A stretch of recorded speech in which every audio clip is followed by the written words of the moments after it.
hi, I guess I've been unmuted this whole time and didn't even know, so apologies for any background noise. But hi, welcome. I'm running late. I do apologize for that, but I actually do want to talk about something even though we are already running late. But I do want to actually turn off the music because I'll probably, want a more serious atmosphere for this, I guess. I don't know why the follower goal is purple now. Also, I guess I don't really need that now, because it's like, if we got to that point where, like, we got to the major goal, so we don't really need to have this around anymore, I suppose. So we'll just toss that for now. But hello, welcome. I think I need to reset positioning, because I'm a little, like, off-center here. There we go. But hi! Interesting thing happened over the weekend. Basically, a lot of my friends have been rallying around me streaming for like a bit now. So I've already gotten to 50 followers and gotten to affiliate status. It hasn't even been a month, so this just feels kind of surreal in a way. So I just wanted to take a quick moment to thank everybody for all the support, for lurking, chatting, following, just stopping by and hanging out. I am glad that people seem to be enjoying my streams so far, even though I definitely feel very much like I haven't done a whole lot to deserve it, especially this soon. I've just kind of been winging it for the most part, and yet here we are. So obviously we don't have a whole lot set up at the moment. There are a couple of new point redeems, mostly just like reminding me to like hydrate and stretch periodically. We also have like, what am I trying to say? I don't really have anything like emotes or anything set up at the moment because it's too early for that, and I don't really want to go out of my way to either learn how to draw or try to like commission people without being sure if this is gonna work out, if that makes sense. So yeah, it's all very early, and I haven't really done anything special. I am planning a special stream. This isn't going to be it because I've already had a couple of plans in mind for most of October, so any affiliate celebrations will probably wait until end of the month or closer to November, but I am currently planning a special stream for that. But yeah, once again, thank you all so much for the support. Thank you all so much. It means so much to me. I feel like I'm just talking in circles right now because I'm so like overwhelmed by everything. It sort of feels surreal in a way. But yeah, that about sums up my thoughts on that for now. Again, I'll keep everyone posted on like emotes or any other things of that nature. But for now, I think we'll just jump into the game because again, I am running behind schedule and I was already a little bit worried about this particular stream going along because of the game being a little bit difficult, but we'll have to wait and see how that goes. There's also the wrong source, which does not help. We actually have to go over here. I went to the capture card source instead of the PC capture source. So today we will be continuing our look at the Guilty Gears featuring one of my favorite characters, Dizzy. I've got that if you tab out, it actually pauses the game, so this is going to be very interesting. In general, though, this is close to one of my favorite Guilty Gears. I started with Accent Core, which is a version after this, so that's the one I have the most nostalgia for, but X2 is actually pretty good in its own right, I'd say. It definitely does feel a little bit rough around the edges, and Accent Core is kind of like a more refined version of this. It's back in the day when, instead of just patching things a bunch of times, you had to make separate versions of games. So there's actually 3 versions of this. This is the second one, X2 Reload. The first version was the Midnight Carnival, and the third version was Slash, but I don't think that was released outside of Japan, so this is the most up-to-date version available overseas. we have a lot of modes to choose from. There's a medal mode, there's obviously training survival. We also have a mission mode, which is kind of cool. You basically have various preset challenges to go through, and you can unlock various, like, additional features. I think you can unlock, like, gallery pieces along with, like, additional modes for characters by doing that. But to be honest, I don't quite remember the details. But we will be focusing on story mode for this, and if we do dabble in any of the other modes, we'll just jump into those and accent core instead, just because that's a more up-to-date version of the game. So I figured we'll just go through the story mode of this one, and if we do dedicate more time, we'll go with the more complete version. So for this, we will once again be playing as Dizzy. Like in Guilty Gear X, there are 3 endings to get, so we will be trying, in both cases, to go in opposite order, just because Path 3 is the most obtuse in this game, so if I botch it, we can easily just divert course to the other 2 paths, but if not, then it's fine. So I do want to aim for Path 3 first, just for the sake of, in case something goes wrong. So yeah, this is a very interesting game. Again, the story mode is very fascinating, just because the sort of canon status of it does feel a little bit debated. A lot of things don't feel like they necessarily can't be canon, but nothing is really, like, carried over from this particular story mode, I would say, at least from what I remember. This one in particular does feel a little bit more, like, superfluous in a way, and more focused on, like, character rather than actually moving the plot forward. Though to be fair, even in most of the Guilty Gears, it does feel like the more canon story does play out more in Soul's story, which does make sense, he is the main character after all, but the other stories are just kind of to add some flavor to everything. Just add a little bit of flair by having, some more, like, character stories to add personality. 力に振り回されるのはやめにしました。かわいい船ね。壊すのがもったいないくらいだわ。この船は海賊船です。勝手に乗船しないでください。あなた、邪魔よ。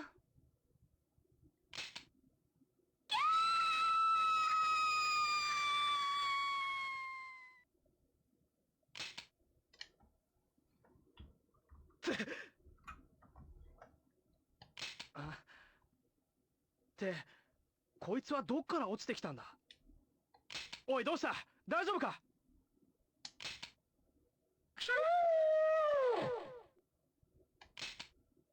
ホリッツェン！なんて旗迷惑な野郎だ。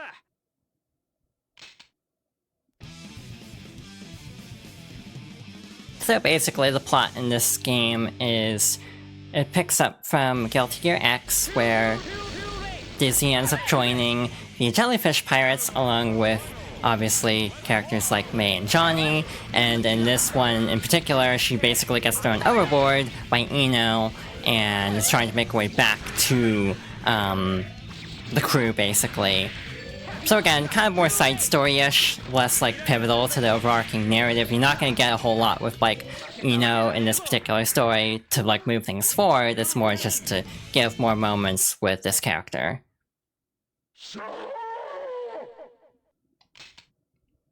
Oh, 手負いのギアか。願ってもないことだ。我が技を試すには絶好の好機。手元が狂っても恨むなよ。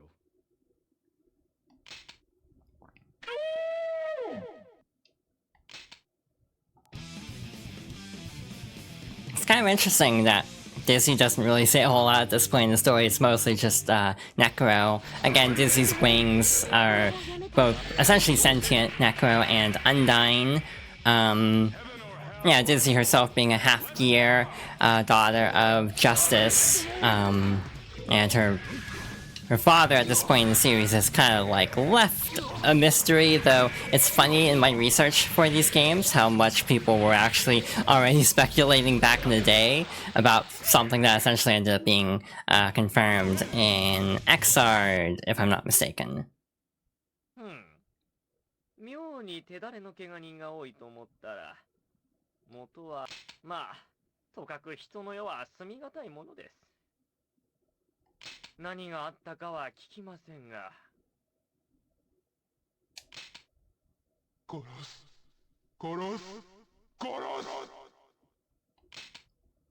す。やけになるのはいただけませんよ。Accidentally skipped a little bit of Faust's dialogue, but that's fine. Again, it is actually nice that the story is voiced this time, rather than being in Japanese only in text. Hi Silver, thank you for the Prime sub. Actually, the very first sub on the channel, because again, I did reach affiliate thanks to all my friends rallying around me. I don't even know if the alert played, because I have like a lot of things going on right now. We actually have a special condition for this fight, I almost forgot, which would have been really bad, but we basically have to win with an overdrive, and we have to avoid losing health too much. And we actually did it first try, so that was really nice. We should get different dialogue for this then. あれ、お医者様、どうしました？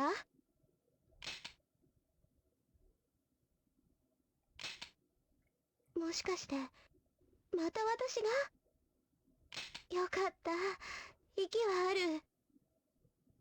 困ったな。ここはどこだろう。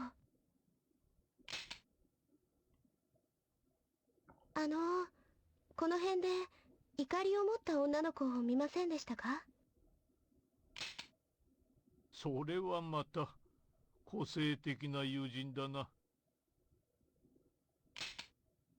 ええ、とっても明るくて楽しい人なんですよ。うん。会うことがあれば君が探していたと伝えておこう。お嬢さん、名前は何だね？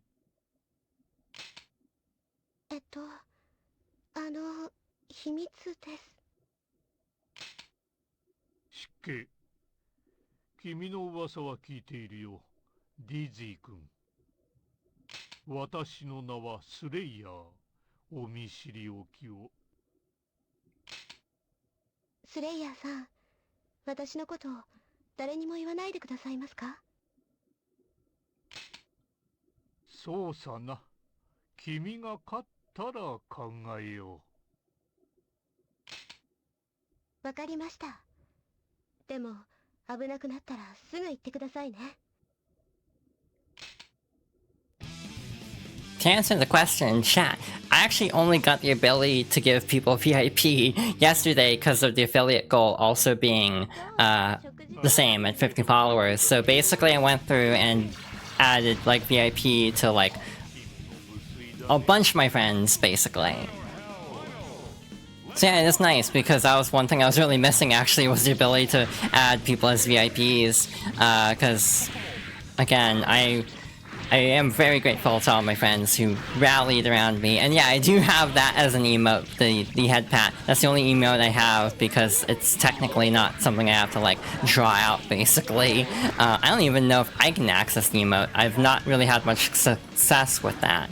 I'm also trying to play this game at the same time as talking, so this is interesting. The rest of the route doesn't play out very differently except for the final fight, after Faust. He's the first branch. 参った。あなたも人間ではないんですね。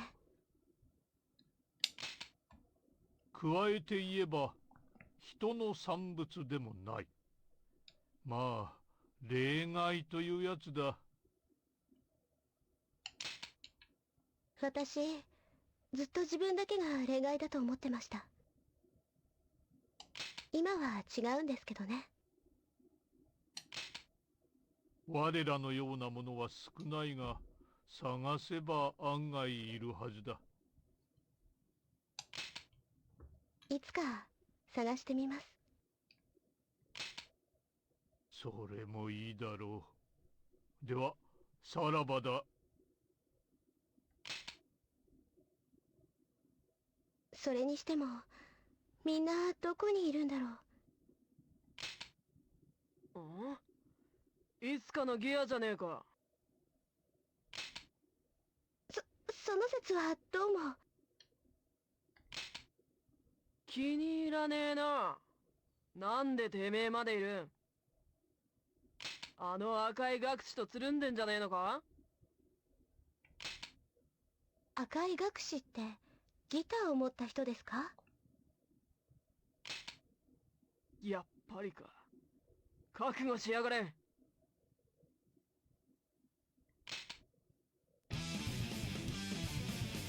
Again, like I said, I just went through and just added as many people as like VIPs who are my friends as possible. I think I had like 20 VIP slots, which was more than I was expecting, to be honest.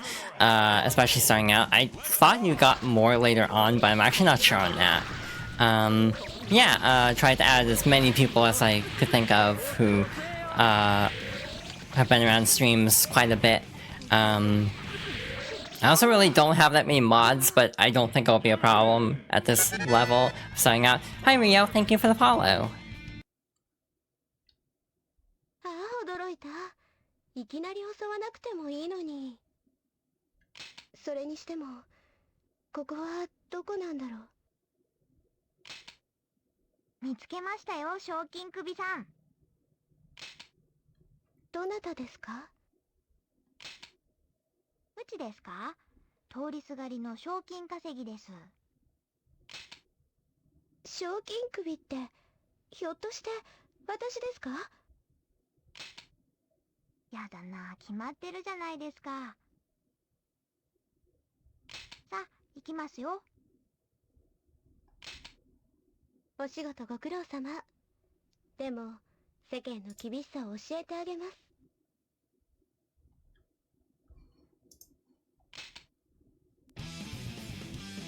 If you notice a brief pause, I ended up tapping out for a moment to double check something. But yeah, this is the final fight of ending 3. It's actually a different fight than normal. That's the only real major change. The plot at this point is, again, Dizzy had like a $500,000 bounty on her for being a half gear in a time when gears were heavily feared because of justice. So Bridget is trying to prove something. I don't know how to talk about this, to be honest. Bridget's in her egg phase, I'll just say that much. And maybe that would be the nicest way to put it and leave it at that. They're trying to prove how tough she is by being a bounty hunter and tries to take out, this half gear and then doesn't know that Jam already claimed the bounty, basically. So that's basically the plot of this.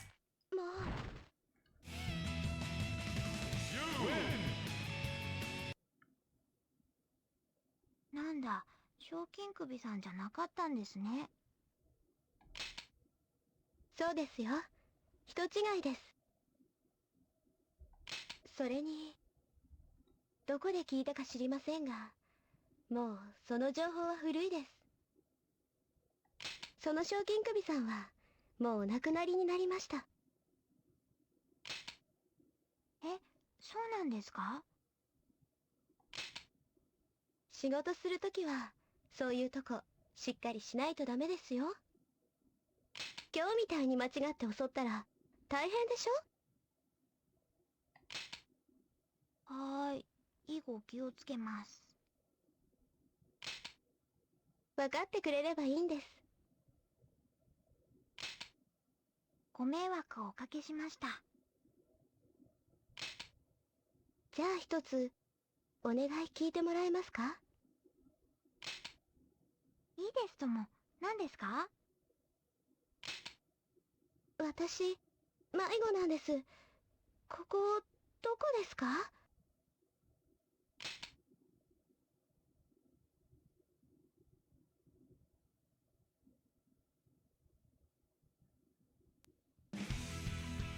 ？So yeah, very much a just cute side ending. she's still lost. She still needs to get back to the jellyfish pirates. So again, not the most conclusive ending, but I just personally like this one as an excuse to have like two of my favorite Guilty Gear characters on the screen at the same time. And unfortunately, in Double X Accent Core, it's not quite as respectful, and I'll leave it at that. Well, it's complicated. Again, Bridget's whole storyline is a lot and difficult to like go into. At least I find it kind of like, how do I talk about this? But obviously we're not done. We still have 2 more endings to get for Dizzy in this one before we can even move on to Accent Core.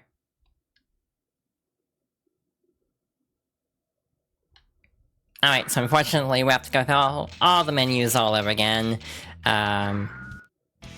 Also, apologies if I sound not great. My allergies are not having a good time right now.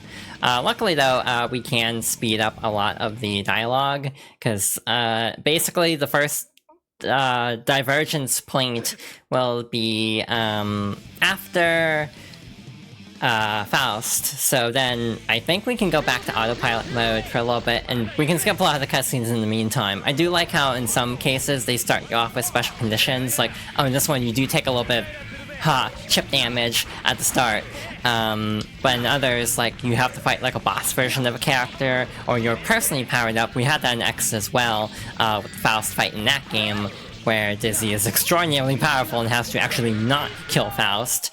I do feel like the alternate ending that leads to the Dizzy fight with Faust is partly a reference, like a callback to Double X, or to just X, by having like Dizzy worrying that she might have killed Faust, and again, because that actually did happen in X Plus. So yeah, we have Venom again. Venom's an interesting character. I don't know how to play zoners, but I would be curious to try to figure out his moveset. He's a very fascinating character story-wise, though. To be honest, I would almost be curious in doing like the same thing, like revisiting this concept when he drops in Strive, but I don't trust myself to actually know how to play Venom, because I don't think I ever have. He's a character I definitely respect more so than actually know how to, like, play as. Even Dizzy here is kind of like an exception where it's like, I don't entirely know how to play Dizzy. I'm just kind of winging it and trying to hope for the best here. Because again, kind of outside my wheelhouse a little bit. So this time we actually don't need to worry about avoiding damage. Again, the previous time we had to avoid taking 25% or a life bar. But we also had to end with an overdrive. So, or a tension attack is how the guide I found says it, which I don't know if there are any other tension attacks in this game. But just be really on the safe side, I'm deliberately taking extra damage, so we will definitely not have to worry about accidentally going into the other path. So we should be on path 1 and 2 now, which the branch off point is at the very end, unfortunately. 治療終了。あれ、私、そうだ。メイシップの甲板から突き落とされて。なるほど、そのショックでしたか。あ、お医者様、助けていただいたんですか？幸い大きな怪我はないようですね。予後は良好でしょう。ええ、みんなはどこへ行ったんだろう。そういえば、先ほどメイさんに会いましたよ。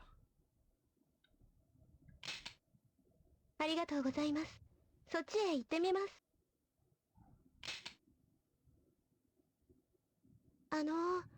この辺で。And at this point, the story should play out the same, so we're going to be skipping cutscenes until after Baiken, if I'm not mistaken.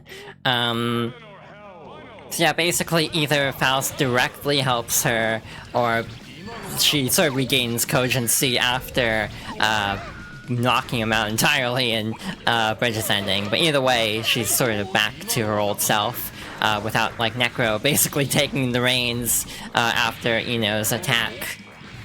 So yeah, I just find Dizzy a really fascinating character. Again, I never actually played her in Accent Core until recently, just because I didn't like her outfit. Truth be told, I still don't think I like her outfit. It's a little much, I'll say that much. Plus also just like, in general, I feel like the character is a bit over-sexualized just in like, you know, the ending artwork and stuff. Throughout many of these games. この辺のはずだけど。Okay, so yeah, it is same, so we'll be skipping ahead, just for the sake of time. Again, I think only Faust's dialogue is a little bit different, and then, the ending fight after this should be not with Brisket, unfortunately.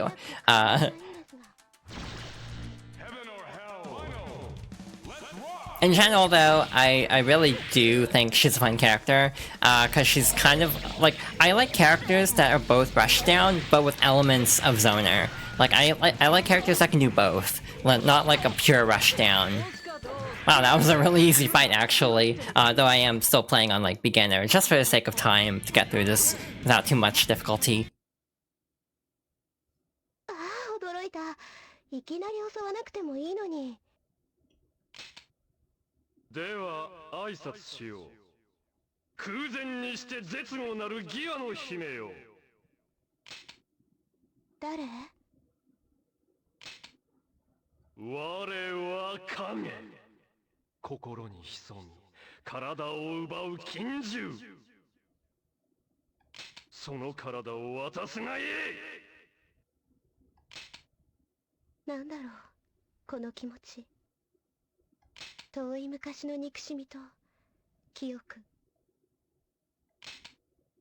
覚えていたか。我らが戦うのは戦術的必然なのだ。でも戦争は終わってます。こんな気持ちは偽物です。人工の運命だ。覆せるものなら覆してみろ。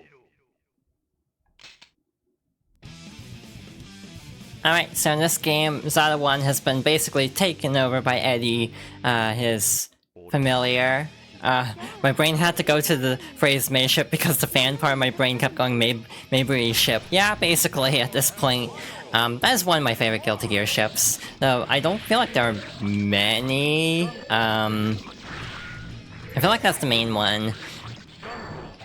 Alright, so I feel like he still plays the same, so at least this fight's not difficult.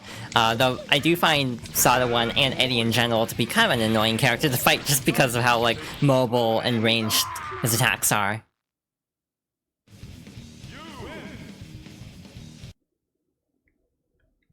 また会えたわね。どうしてあんなひどいことをするんですか？それそれ、その顔、ゾクゾクしちゃう。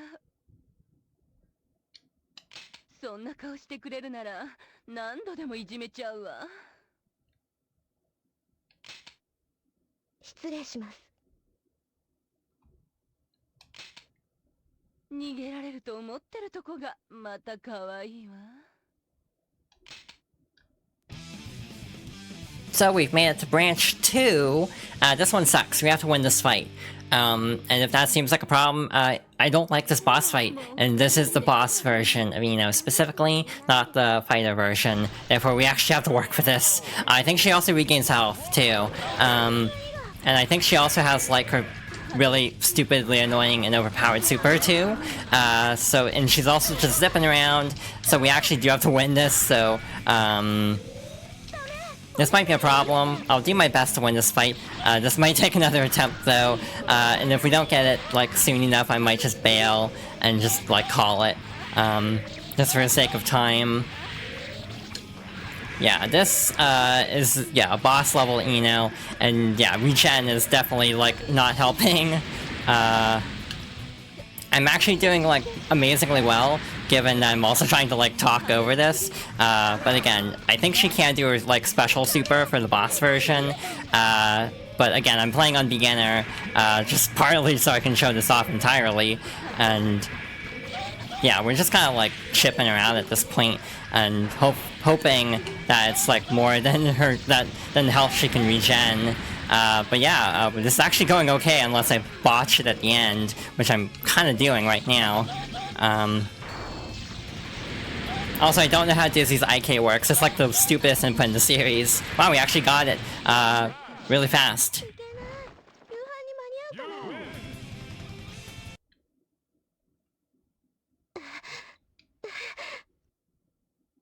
なお願いです引いてくださいクソが何を偉そうに。その羽虫って骨にしてやる。もうこれ以上は手加減できません 知るか。 So this fight's really interesting because the story can't just end on the previous fight, and we'll probably go through it a third time to show that off, but we have this little cool animation for starters. But Dizzy's also powered up to like essentially a boss character. So hopefully, yeah, this is kind of like comparable to the Faust fight in X, where like Dizzy's super fast and powerful. So this one's actually easier, and also we don't have to worry about a fail condition, hopefully. So this one shouldn't be bad. Watch this be the one I lose to, just because I've just hyped up the other one as being really hard, and this is like the easy part. This is like the victory lap. It's kind of like the oddest comparison I thought of was like DMC 5, where it's like, you know, you have two fights with the final boss essentially, and the first one's the actual hard one, and the other's just the kind of like styling on them for fun. But you're also powered up to the point where it's like you're also kind of the boss character. My heart is still racing because I didn't think we'd get through that first try. But yeah, that's ending 2 cleared out.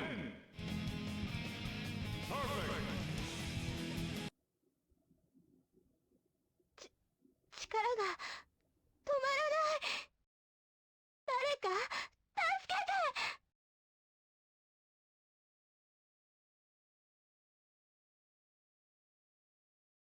あれ私どうしたのかな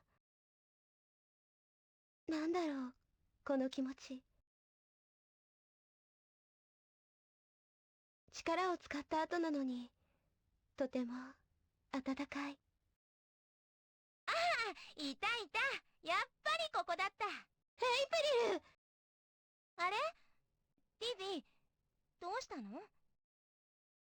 どうしたのかな涙が止まらないんです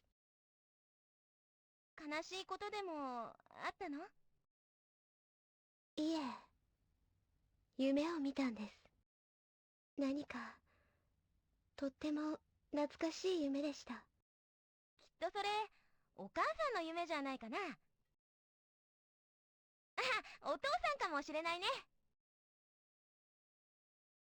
ギアに生みの親っているんでしょうかあうん大丈夫きっといるよそうね今度みんなで探しに行くのはどうありがとうなんか元気が出てきました本当に会えるといいな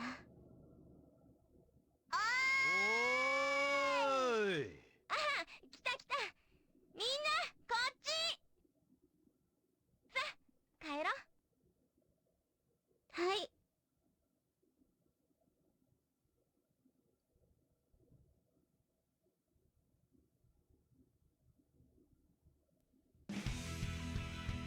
Alright, so that's ending 2.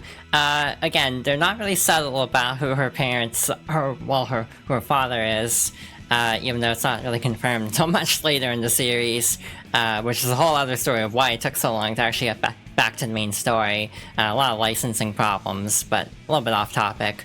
The other thing worth mentioning is X2 is weird. Endings are tied to each other. So like beating this ending actually unlocks an ending for Soul, which makes sense. But also Bridget's... The ending with Bridget, also you have to do a story mode with Bridget first. It's really weird, like how you have to... The clear conditions for certain endings are just other endings of story modes. along with other weird like requirements. So it's really hard to actually 100% this game. Truth be told, this is the Steam version, so I just downloaded the file in all fairness, so because I didn't really want to have to go through all this. And again, I am playing on beginner, so that's part of the reason why, you know, put up less of a fight than usual.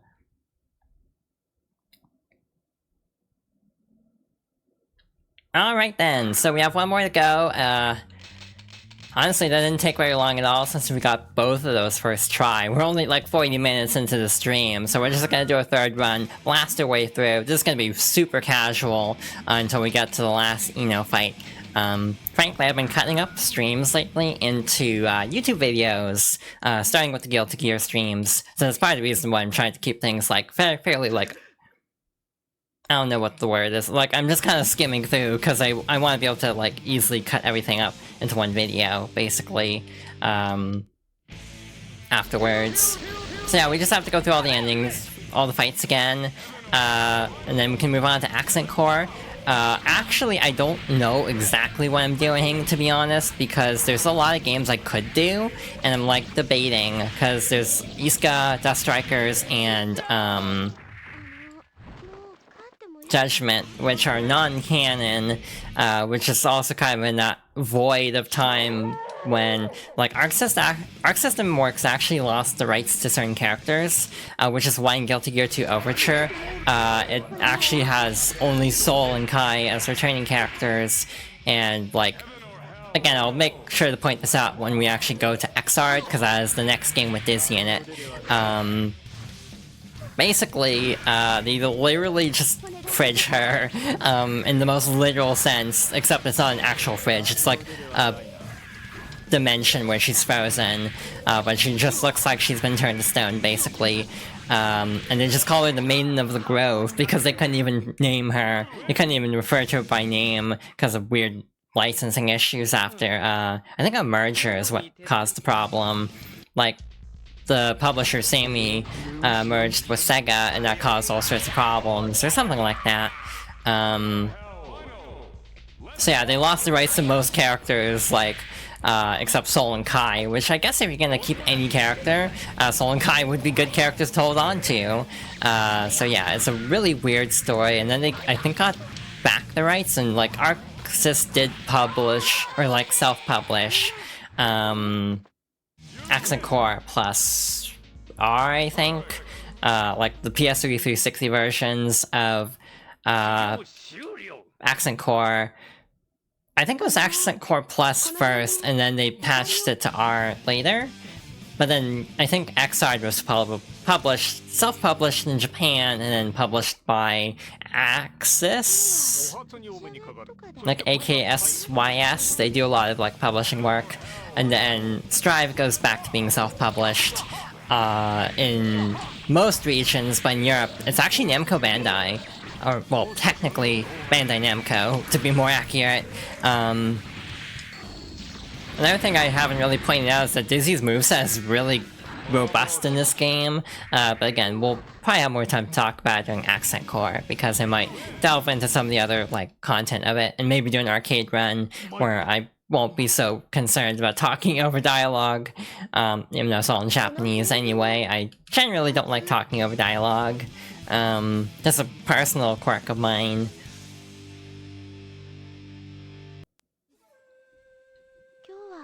Alrighty then. Back to Baiken. Baiken's a very fascinating character because she's like, obviously she has had a very significant visual transformation, as have most of the cast. In general, I almost feel like Guilty Gear is one of the more robust series for that, because I almost feel like other fighting games, like Tekken is the other big one I can think of, where like they constantly are redesigning people in Tekken, which I actually kind of like, you know, instead of like the Street Fighter logic of everyone dresses the same at all times, and it only takes like, you know, major shakeups in lore and story to actually give characters new looks, because like Ryu's look the same for such a long time. But like Street Fighter 6 is the one that kind of like shook up all the character looks, and I actually like that personally. But yeah, the X games for Guilty Gear definitely are a unique case though because of just like asset reuse. Like all the sprites are basically reused. Also, the other thing about Guilty Gear XX Slash, only released in Japan, is Abba is actually added as a playable character if I'm not mistaken. But then she's also included in Accent Core.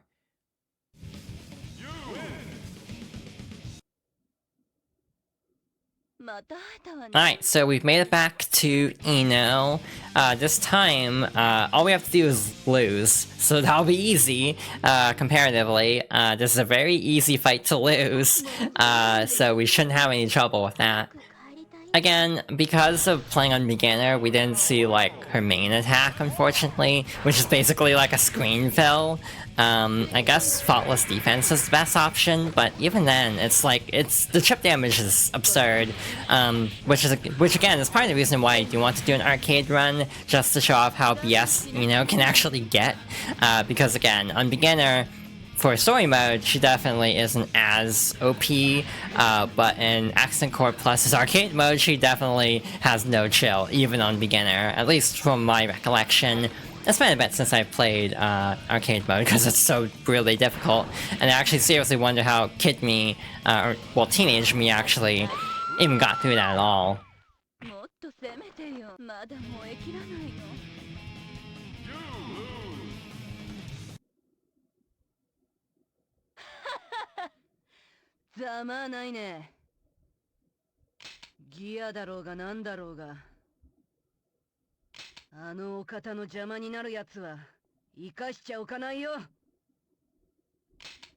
Ino.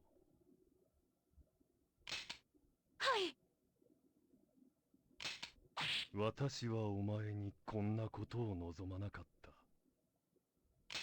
少し眠っていろ。処遇は後で考える。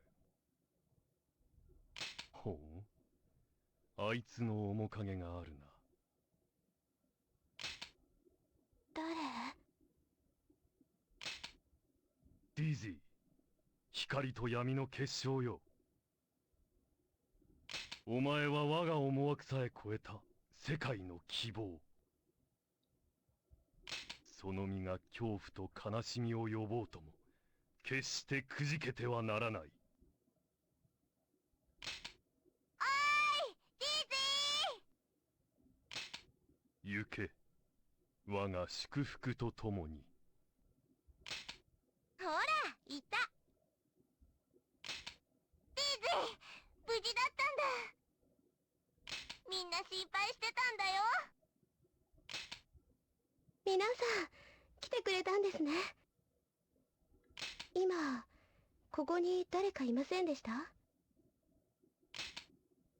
え？誰もいなかったよ。そうですか。いいよ、無事で何よりだ。ん？どうした？なんか、涙が出てきちゃって。のんのんのん。涙の似合うレディーもいるが、そうじゃないだろう。お前の笑顔は何よりも美しい。もう、ジョニーはすぐそうやってカッコつける。悪い悪い。お前さんの笑顔も素敵だぜ。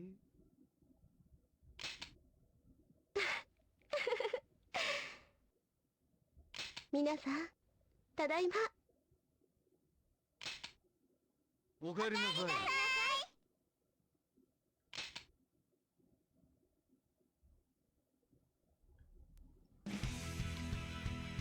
Well, that wasn't actually too bad, and since this is the last story for this game, I think I'll let the credits roll, not skim past. So yeah, this is the first game featuring that man, who later would be Asuka in the current arc. Very elusive character.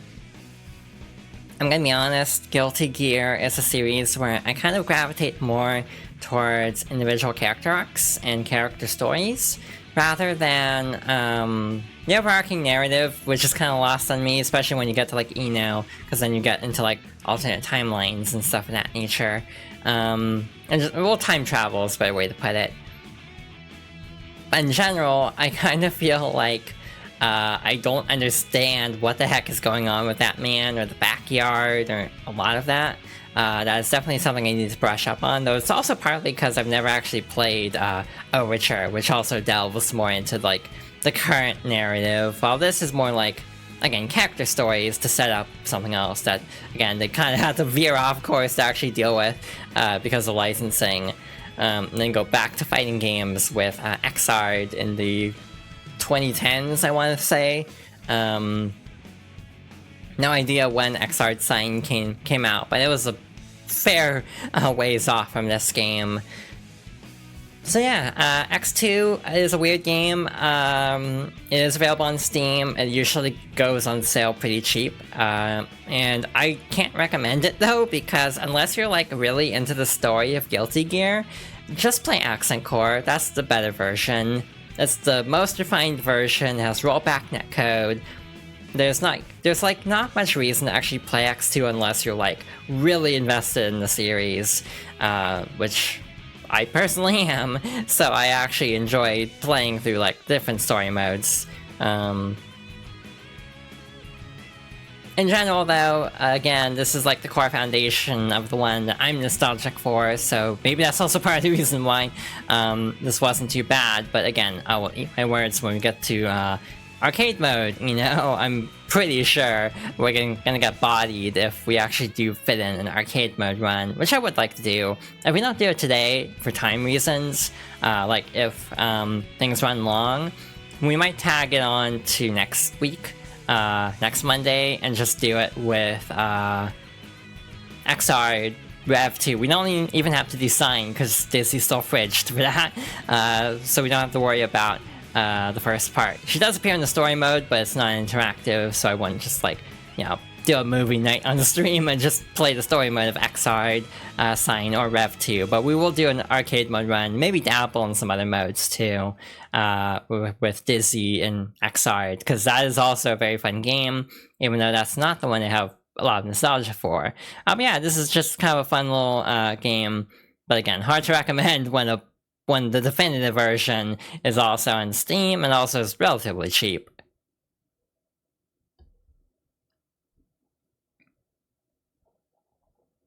And that takes care of Guilty Gear X2 reloads, so we'll be swapping over to Accent Core and going through Dizzy's story in that game. Oh, speaking of which, good timing on that.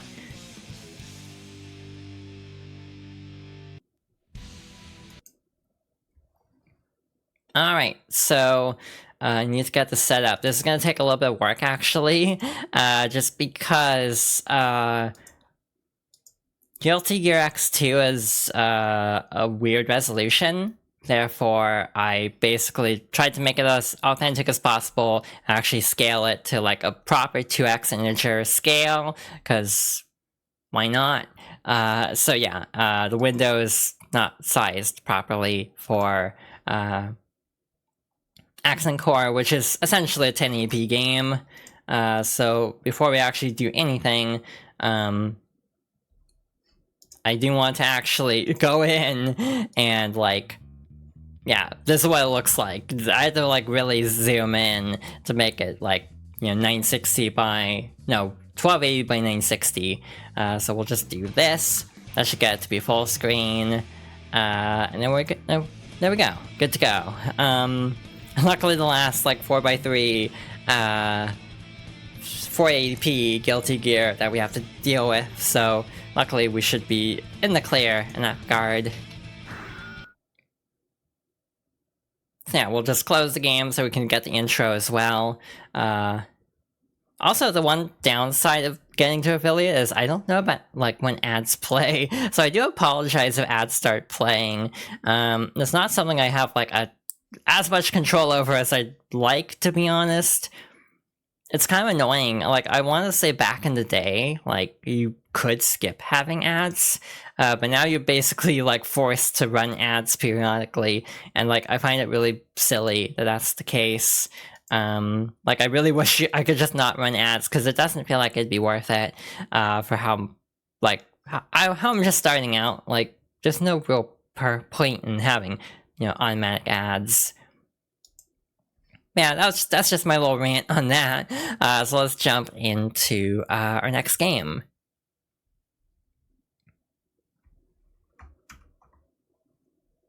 Okay, so Guilty Gear XX Accent Core Plus is the game I'm most familiar with in some ways. At least I grew up with the PS3 version. By grew up, I mean I played it like almost exactly 10 years ago. I think it was about 2013 or 2014. I played it a ton on PS3. I attribute Guilty Gear and BlazBlue and also like Persona 4 Arena for being the reason why I went through like 2 PS3 controllers in the span of like a month of each other, or like 2 months of each other. They both broke around the same time. One was the one that came with the system, the other was a replacement, and then the replacement broke like right away. So yeah, I don't have the best luck with PlayStation controllers. I'm a bit cursed, because my PS4 controller also gave up real fast compared to like almost any other brand I have. Yeah, in general, this is probably one of the best games in some ways, just by being the most like feature-rich. I kind of compare it to like a Hyper Street Fighter 2, where it's like the culmination of the style of Guilty Gear and just kind of tosses everything in the kitchen sink all into one game. But we're gonna jump into story mode again. I do want to preface this with a couple warnings. Hi Nicole, thank you for the raid. I'm glad the alert works. I haven't really had much time to test things. Got a little brisket on the stream. And also, speaking of brisket, I do want to give a warning. Bridget does show up in the story mode, and because of the whole gender situation with this character, they do essentially misgender her in this one, though in this point, this was her egg phase, but I just wanted to give like a misgendering, like, content warning. And also, we're gonna go for Path 2 first, and like, Path 2 is kind of messed up. I'm just gonna give a warning about that right now. Like, the ending of Path 2 is kind of dark, so yeah, just wanted to establish that right away. I almost chose Bridget's story by mistake, but we are actually doing Dizzy's story. So yeah, I'm also realizing I don't know metrics. I'm like, how tall is Dizzy? But I actually can't do the math on that, unfortunately. So yeah, half human, half gear. I wonder if this is like the same. I kind of wasn't paying attention. Oh, you played Placid Duck Simulator. I hope I said that correct. I always got the word order kind of mixed up on that. But I hope you had a good time. I hope you had a good stream. And thank you for the raid again. Nice seeing you around. Subject does not appear to have been affected by Justice's destruction. Huh, interesting. Wonder why. Again, there's a lot of lore set up in the X games. Though not a lot of actual answers, because this is kind of like the middle, a middle entry. And again, Jam took the bounty that is established from Guilty Gear X lore. Yeah, it's seen as very dangerous as like one of the most powerful surviving gears, following like Testament disappearing into the forest, and where Dizzy also is, and also Justice's demise. ジェリーフィッシュでの生活には満足していた。しかし、心のどこかに不安が残り続けている。自分は何者なのか、何のために生まれたのか。そんな悩みを抱えながらも、ディズィの日常は続いていた。本当にみんなと一緒にいられるんでしょうか。ディズィー。ああ、ジョニーさん、おはようございます。今日の朝食は何かな。ああ、今日は私が担当じゃないので。あ、そうだっけ。ま、いいか。ところで、寝起きには運動をすることにしてるんだが、付き合ってくれるかい？はい、私でよければ。Had to wrestle with audio issues at the beginning, but it was a nice chill stream otherwise. That's good to hear. And good to see you're back to streaming as well, because I know it's been a little bit. So we are sparring with Johnny. I do like how Daisy does have a different entrance sprite in this game, just by the nature of being a member of the Jellyfish Pirates, and thus actually has a uniform this time. The branching paths in this game actually work differently, and I actually have a note for it. I probably should have gotten the note up before starting, because I won't be able to like control inputs in the game while the window's open. So one moment, as we finish off this little fight here, I'll probably try to open that up real quick.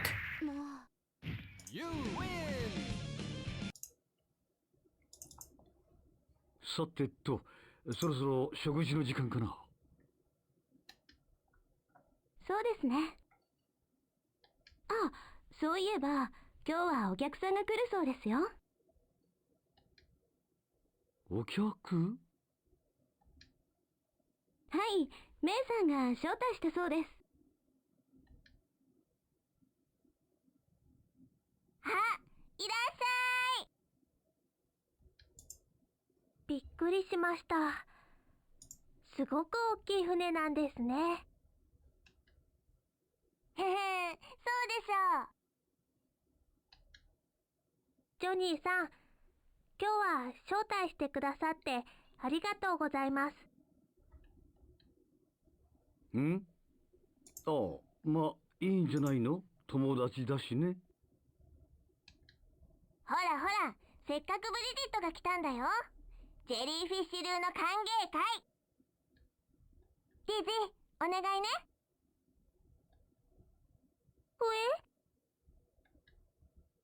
え、私ですか？よくわからないけど、よろしくお願いします。はい、私こそ。So there's your Maybury content for the stream. But yeah, we are now fighting Bridget. But again, it's just one of those things of Bridget's storyline is very divisive. I personally am like okay with it, just because my egg phase was so like absurdly long that it's like, yeah, no, I was in denial so long that I almost feel like Bridget's story is like relatable more than anything. That makes sense. Disney has a lot of moves in this game actually. Her like one input, I don't remember her move names, they're really stupidly long, but a lot of her moves have like variations now, so like this one actually has that version now, so that's cool. There's also dust versions of certain attacks, like forward circle dust is basically like a longer version of the heavy slash move if I'm remembering right. So yeah, very robust moveset in this one. はあ、びっくりしました。ごめんね。あれがうちの流儀なんだ。そうだったんですか。私も知りませんでした。深いです。勉強になります。ところで、ブリジットはこれからも賞金稼ぎを続けるの？それが迷ってるんです。賞金稼ぎもいいけど、芸人の道もいいなって。芸人？いいなぁ、楽しそう。そうですか？でも一人じゃ不安なんです。仲間がいればな。仲間か。口みたいになっちゃいました。今日はおいとましますね。いろいろ大変なんだな。さて、客人も帰ったし、俺たちも出発するか。え？どこ行くの？テスタメントのところ、ディーズィが久しぶりに会いたいらしいんでね。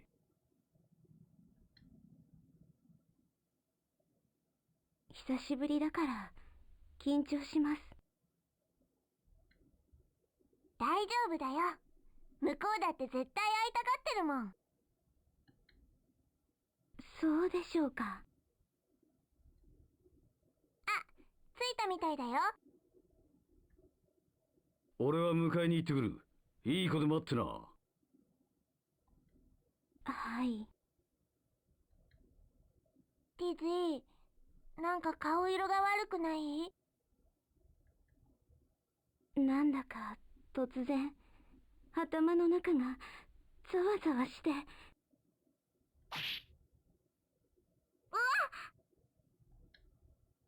ネクロ、どうしたの？ダメ、言うことを聞かない。待ってて、僕が止めてあげる。So this is the branching point for the storyline. We have to win this fight with 74 seconds or more remaining, which might actually be easier said than done. But we also do have an infinite tension gauge, so hypothetically we could just spam overdrives. I'm also realizing one of my biggest downsides in Guilty Gear is I almost never use punch or kick. It's a fatal weakness of mine, which doesn't really matter in a story mode setting, but it's definitely something I need to actually be cognizant of once we actually jump into actually playing against people. So yeah, we're on Route 2 now. That actually went very quickly, but again, we're on beginner mode for the sake of ease.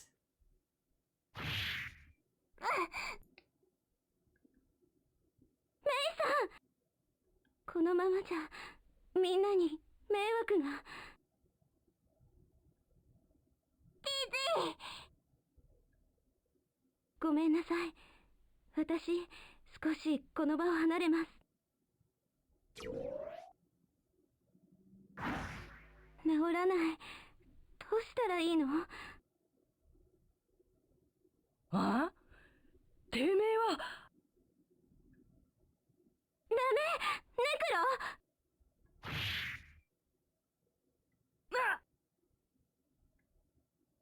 ごめんなさい。バケモンが本性を表しやがったか。違うんです。そうとなりゃ躊躇せずに枯れるってもんだ。覚悟しな。 I do feel like both story modes for the X2/X or double X games follow very similar story beats of Necro essentially kind of going haywire. It's kind of interesting actually how a lot of these story modes do repeat story aspects in a way that kind of again leads to them not really having the best continuity with each other. Yeah, I really do need to get better at using kicks more, and also Dust. 2D is a really good move as you can see, and I just kind of don't ever use it. So again, I never said I would be the best at this game as much as I do enjoy Guilty Gear. I'm not proficient or anything, I claim at least.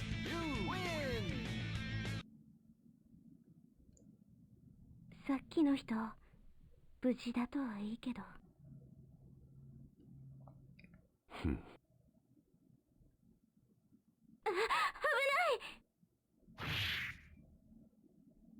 い。暴走か。多分そうなんだと思います。荒漁師になるぞ。And I think this is the penultimate fight of Path 2 against Soul, which should be interesting.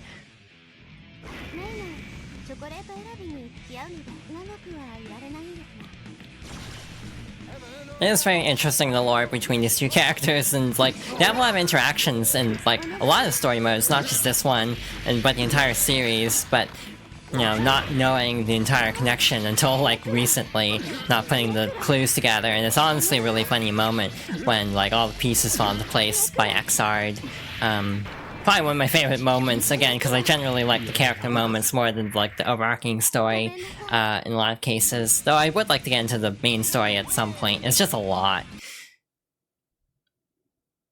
収まったか。そうみたいです。気をつけろ。自立型のギアでも多少の影響を受けることはある。りすみません。じゃあな。あんありがとうございました。なあ。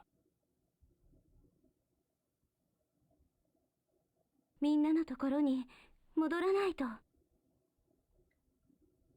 おや、いいところであったわね。あなたは？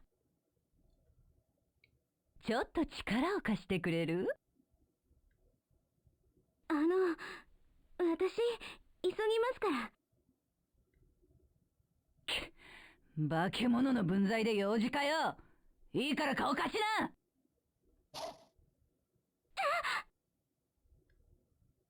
あんたを使えば奴の弱みを握れるからね。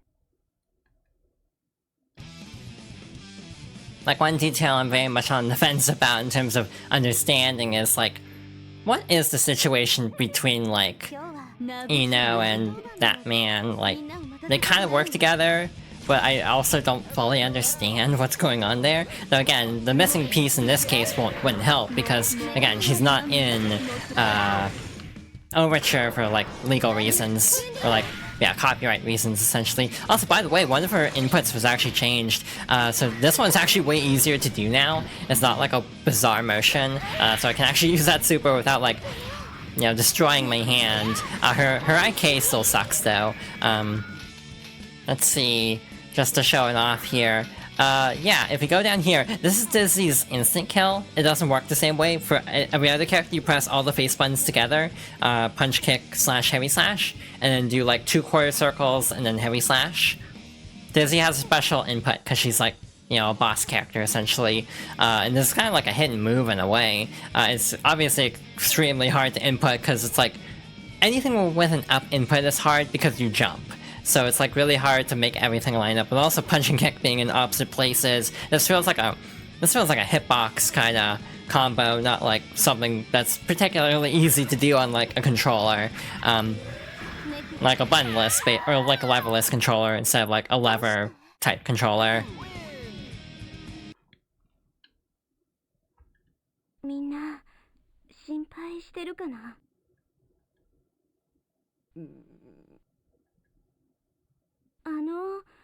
何か用ですか？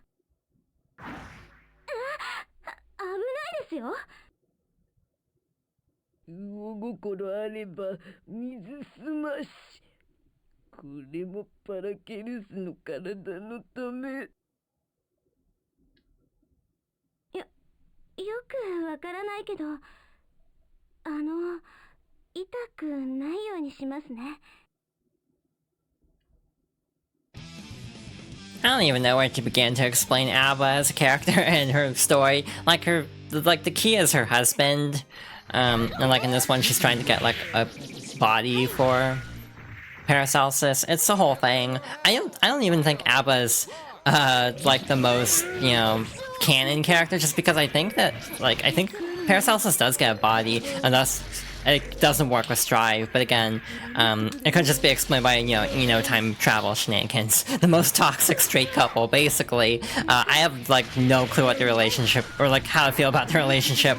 I think Abba also has, like, boss powers for this fight. She is definitely, like, tankier than usual. Yeah, she was not close enough for that to land. And I'm also kind of getting my ass kicked here, so... In general, though, yeah, this is like a messed up ending, just as a warning. Not my favorite. I think this is the first one I got when I played Dizzy, and it was kind of like alarming because of just how like dark of a twist it is. So yeah. In general, I do feel like the story mode is a little bit tougher. Partly just because the routes are a little bit more obtuse, but I do feel like not having to deal with like a boss level Eno does help a little bit, but it's still challenging even on the lowest difficulty. But maybe I'm just not good at this like style of Guilty Gear.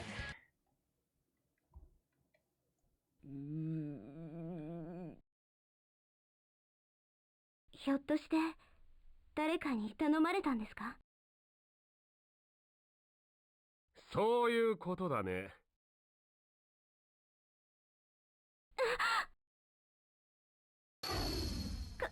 体が。抵抗は無駄だよ。ジャスティス封印に使われた法結界と同等以上の代物だ。発動に時間がかかるのでね。君をこの場に留める必要があったというわけだ。あなたは誰？そんなことはどうでもいい。名前なんてさまつなものだ。ようやく手に入れたよ。愛しの姫君。誰か助けて。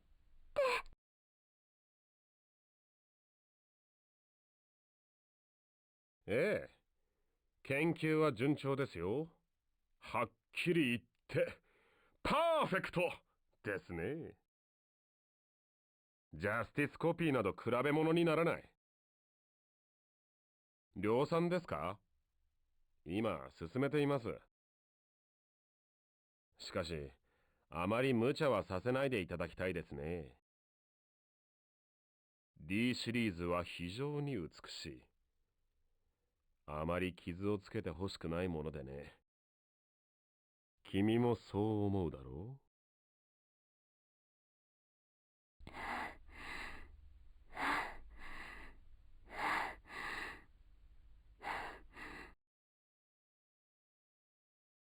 う？オリジナルは誰にも渡さない。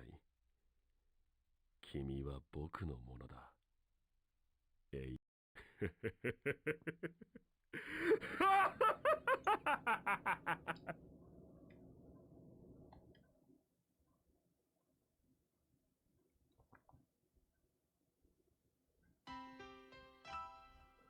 And we even got the sad music for this ending. Yeah, so this is kind of dark.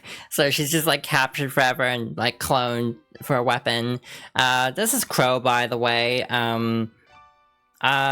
don't know how to explain this character. I think he also is involved in like the creation of like Robokai or something, but it's basically trying to like weaponize gears, essentially. So yeah, this is why I wanted to do this ending first, because it's the most messed up ending of any of Disney's stories that we've seen so far. And that's kind of saying a lot. But I also feel like Disney struggles in this story with like being afraid of like hurting people. It's part of the reason why I like this character so much. So it's kind of a mixed bag of a story mode. Luckily her Path 1 ending is way nicer, so I just wanted to get that out of the way. But yeah, this is like one of the more messed up parts of Guilty Gear. But again, obviously not canon for multiple reasons.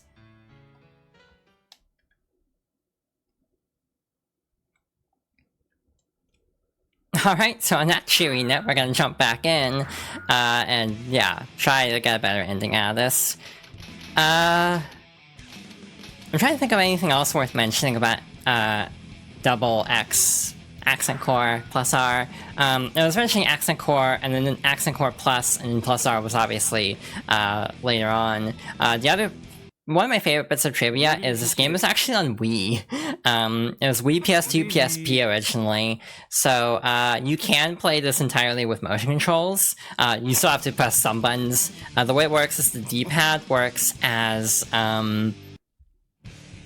the main like punch kick slash heavy slash, but you can also try to do motions for it. But the best part is I think there's like a nunchuck and Wii remote combo. Like you can hold buttons down and then like shake the controllers to do an IK. It's really easy. So it's like you can just spam IKs as much as you want. It's really busted. That's one of those things where it's like I'd love to see a tournament of it someday just to see how absurd it would get with like pro players, but also that would like hurt after a while, doing like a top 8 with Guilty Gear Double X Accent Core Plus motion controls. Definitely not, for the faint of heart. So yeah, oh yeah, I forgot, we also have Burst now. I totally have not been using Burst enough, but we also haven't gotten this pinned into a corner for quite some time. So yeah, we'll just skip ahead until we get back to the May fight. Again, the condition for May is winning in under 74 seconds. I think the most surprising thing to me is that on my first try, a couple of years ago, without even trying, I accidentally got that ending. It's like, oh, this is kind of messed up. So it's like, this is a great impression of this story mode, because I don't think I did much of the story content on PS3. Hey Stormblight, welcome. Yeah, just in time for more brisket and May content, though we are skipping the story this time because we're working on Path 1, where I saw it earlier. I don't know why, but the art style of the Jellyfish Pirates gives, like, really big Madoka vibes, and I don't know how to explain it, but, like, the girl in pink right there just looks like Mami Tomoe to me.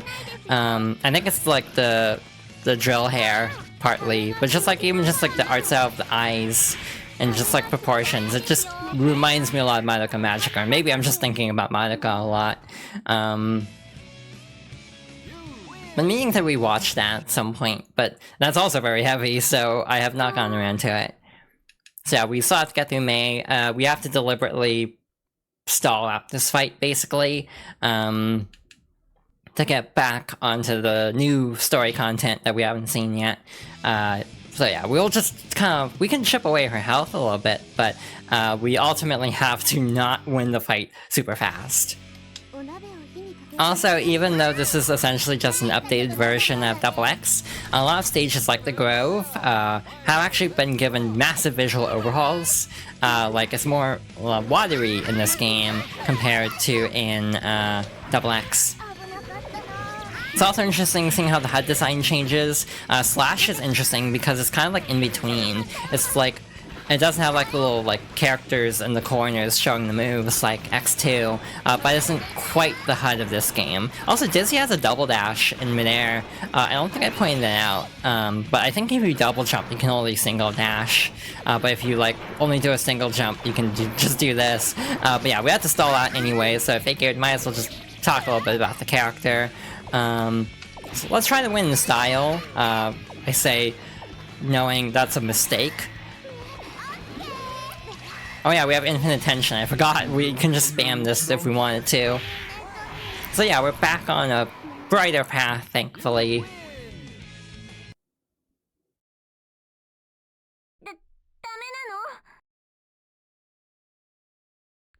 ごめんなさい。ダメみたいです。どうしよう、ジョ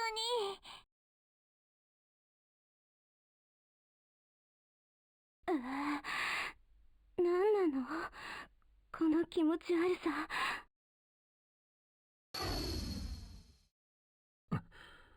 抑えきれないか。テスタメントさん。あとは物理的に止めるしかないでしょう。方支援を頼みます。人間に協力などしたくはないが、状況が状況だ。仕方あるまい。ごめんなさい。私。大丈夫。すぐに止めてあげます。So, Guilty Gear X, or Double X Accent Core, has some weird mechanics for the story. Instead of 3 branching paths, some stories do have other types of branches that don't go to different endings, but do lead to different fights. This is one of them. Yeah, and the voice effect for Testament is really cool. I kind of wish they'd kept that for Strive, though I'm trying to think if they do in the Japanese version. Yeah, it's kind of interesting seeing how Testament evolved from, like, hating humanity, and again, in the lore, there's actually, like, an elderly couple who look after Dizzy in the Grove, but then after Dizzy leaves, they end up, like, forming a bond with Testament, and basically, like, forming a connection with humans, kind of changes his opinion on humanity, because at this point he's very, like, distrusting, and even, like, with Kai offering to like help her, they don't trust Kai very much, unfortunately. So yeah, very interesting character. I'm really glad Testament is in Strive, just also because they weren't in Xrd, so it was really cool seeing them get completely overhauled, regardless of whether you like their moveset or not, though, again, something had to be done, because they are considered, like, oppressively overhyped or like overpowered in Accent Core, like top tier 100%.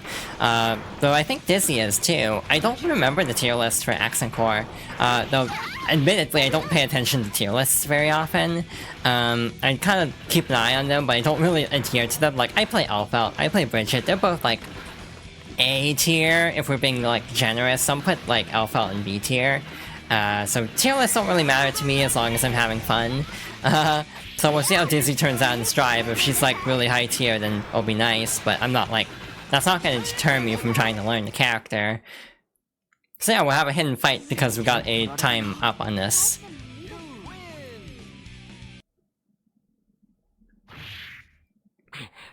これほどとは。すみません。逃げてください。お願いですから。法力が通用しなくなっている。何がディズィーをあそこまで暴走させている。わからないんです。私にも。ただ、頭の中がざわざわして、ネクロとフンディーネが。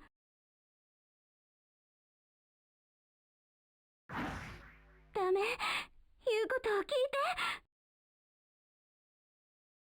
て。やれやれ、情けないね。大の男が2人がかりで。お前か。面目ありません。ジョニーさん。さあ来な、ディズィー。止めてやる。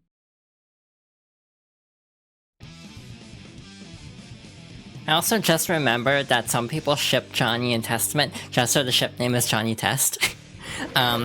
So yeah, if we had actually won not by time over, we would actually go to the fight after this, but we do have a little in-between fight just because of like that special condition. It's really confusing. I don't even know how people found all this back in the day, like if there was a guidebook that talked about it. Yeah, I'm really bad at remembering to like use punch or kick, and like 5p, or is that 5? I don't know what a numpad is. Whatever her like neutral kick move, like this one, is apparently really good as like a poke. So I do definitely need to get better at remembering to use all of her inputs. Not just for this, but Strive too. This is not a older Guilty Gear problem. ご迷惑をおかけしてごめんなさい。なあに、いいってことさ。俺は少し行くところがある。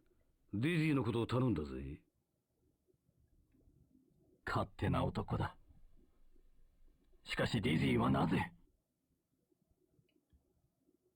私にもわからないんです。テスタメントさんには何か違和感がありませんか？違和感？何か頭の中がざわざわして気持ちが悪いんです。何か不穏な空気ですね。侵入者か。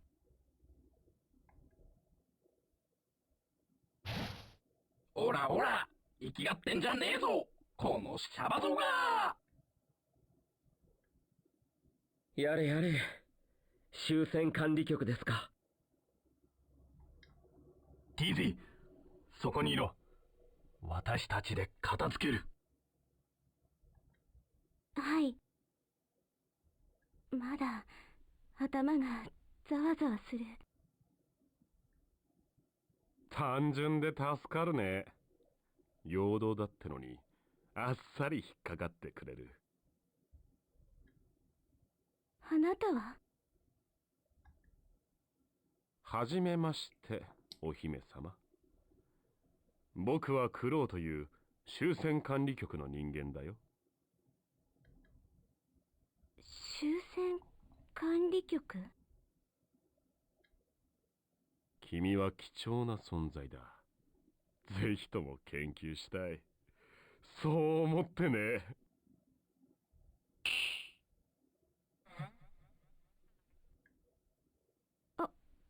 お母さん？どうして？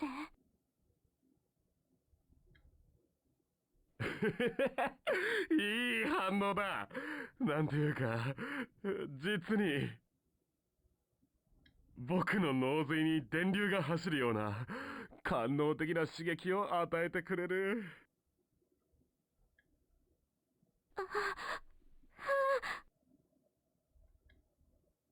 ターゲット確認。モード変換。捕獲開始。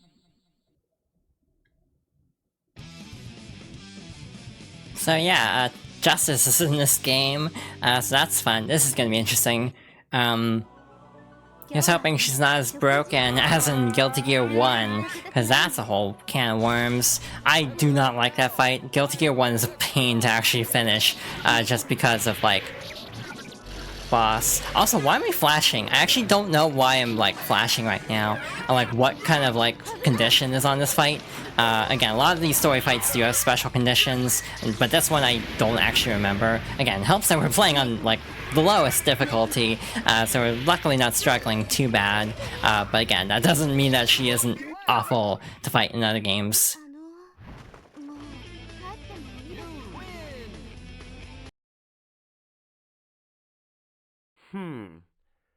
手駒がなくなった。今日は引くか。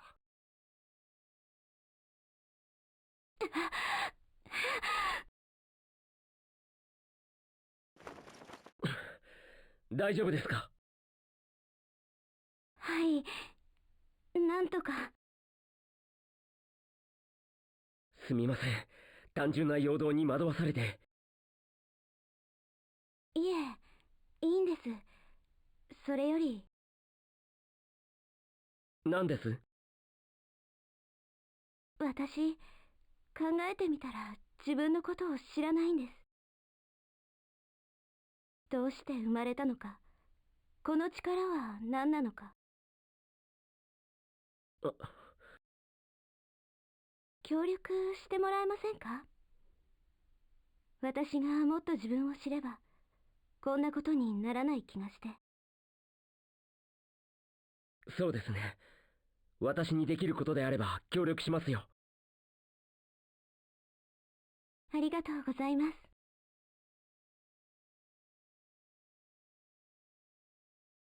ダメだ。どうして？私が私を知らなければ何もできないから。人間を信用できるのか？お前を捕らえようとした男も人間なのだ。奴がそうでないとどうして断言できる？あの人はいい人です。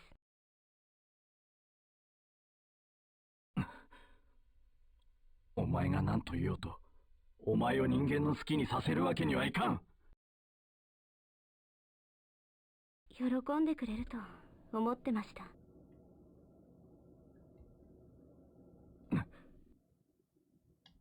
どうしてもというのなら、その決意をここで見せろ。え？お前の決意を感じたなら、私はもう何も言うまい。はい。So once again, this is just kind of like how the story mode started for X+. So again, kind of repeating certain events. But again, some fights do start with a brief clash. I also looked it up during the cutscene. Apparently, we couldn't jump in the last fight. I kind of wasn't paying attention if that was the case, but that's what I have written down from like a guide. But I actually don't know if that's true. I thought I jumped in that fight. But I also have been kind of like on autopilot a bit, partly because I am playing on relatively low difficulty mode, so I'm not overly like scared like I would be if I was playing on even just easy as a significant jump up in difficulty, I'd say.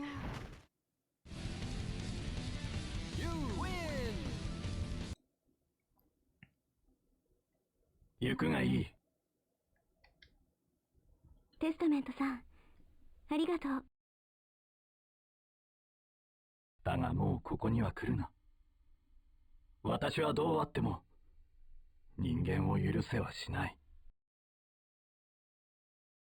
いつか許せる時が来ます。私、そのために行くんです。達者でな。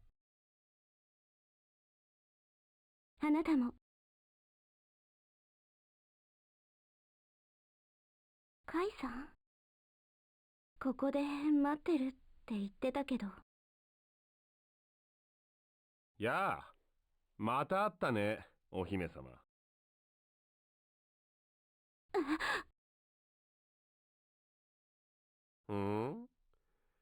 待ち人かと思ったら、がっかりだわんって感じいいよ、別に。好かれたいとは思ってない。僕はただ、君が欲しい。その体だけがね。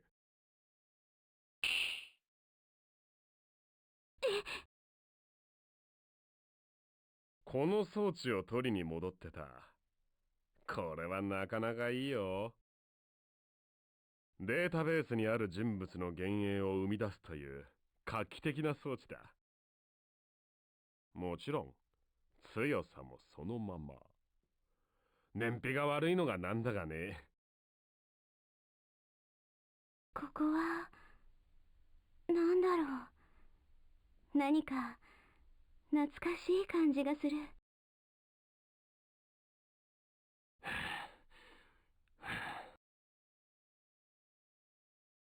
あなたは。潰す。負けませんよ、私。負けるわけにはいきませんから。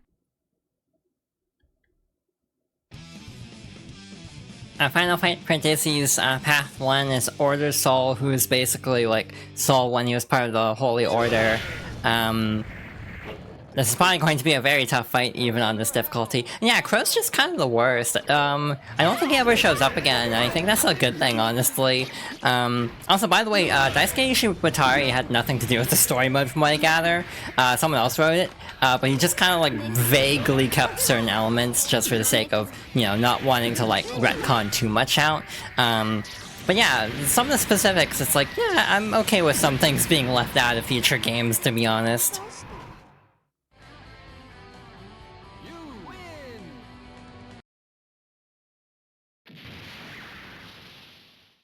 Oh! オーバーヒートしやがった。なんてこった。帰ってください。私、あなたの思い通りにはなりません。決意は固いか。残念だね。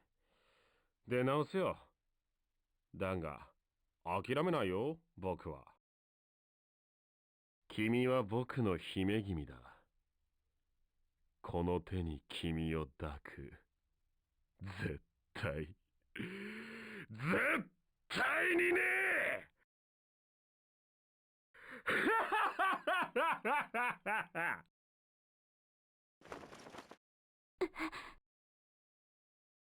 遅くなりました。何かありましたか？いえ、何も。行きましょうか。ジェリーフィッシュのみんなにも話をしなきゃ。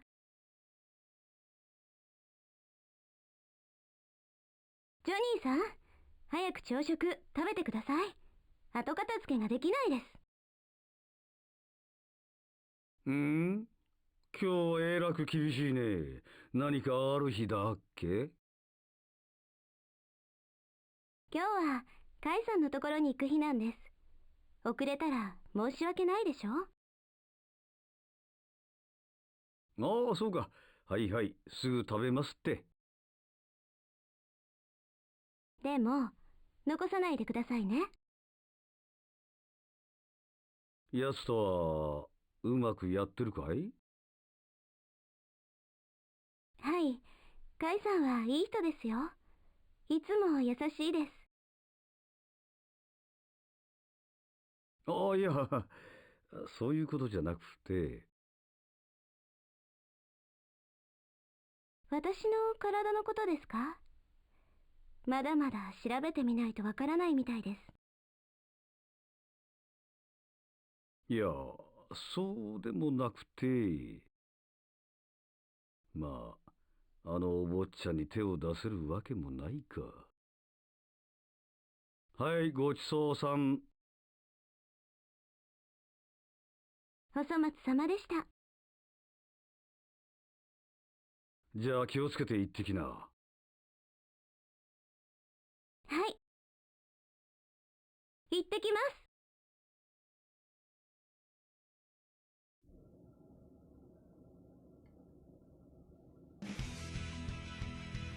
So yeah, my takeaways of playing through both story modes is Crow sucks, and is like definitely one of the most evil characters in the series at this point.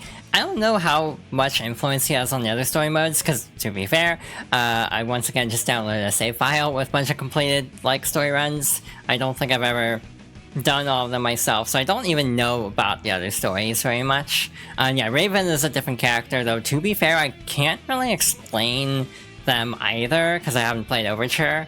They're also very different in their X-Start appearance versus Overture, from what I recall. And yeah, the other thing is, I relate to Disney a lot, as it turns out.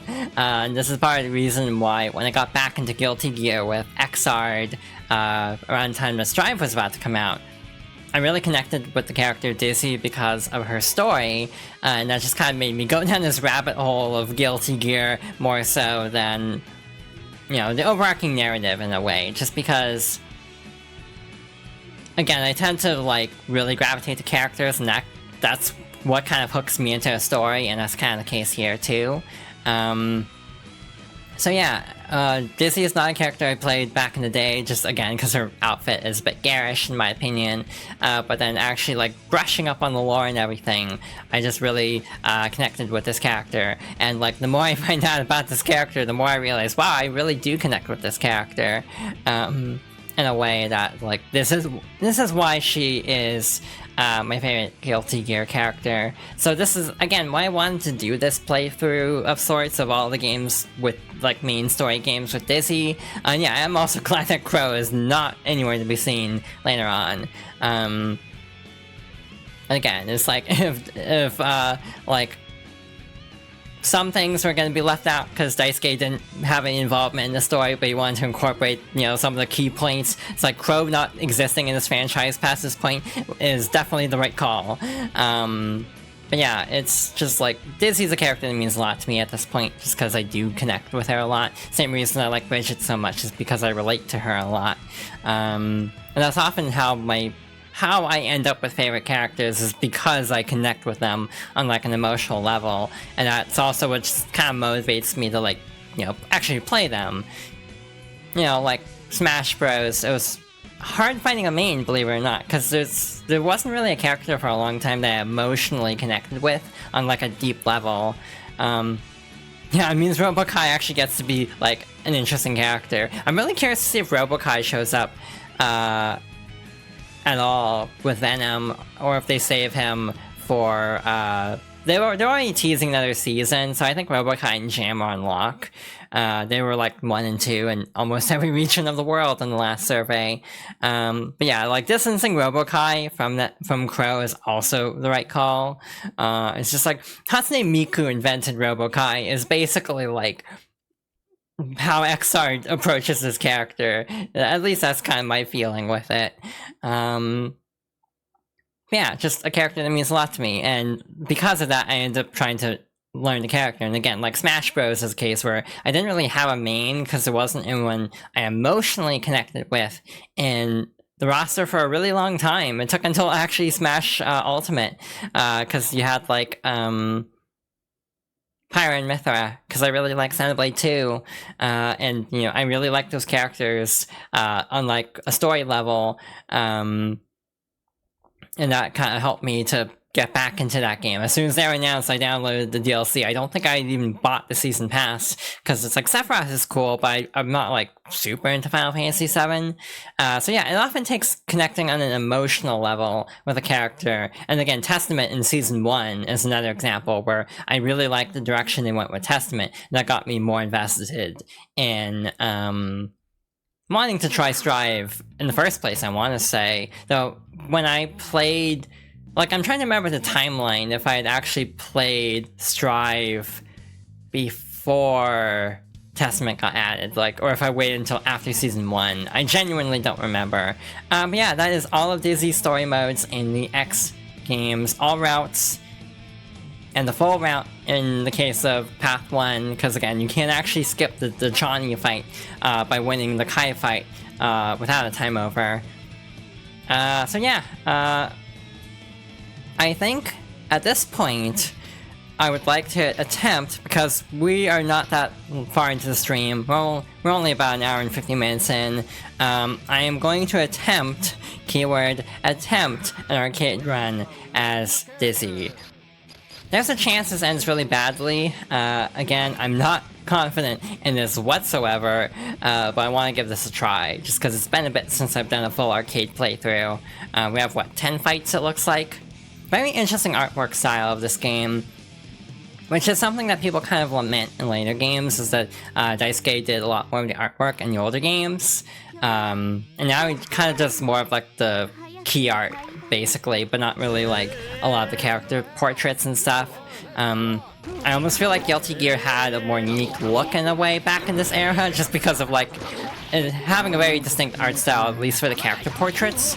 But again, there's actually a story I have related to this game, where I actually didn't play it for the longest time, because I didn't like the cover of the Wii version of either Plus or regular.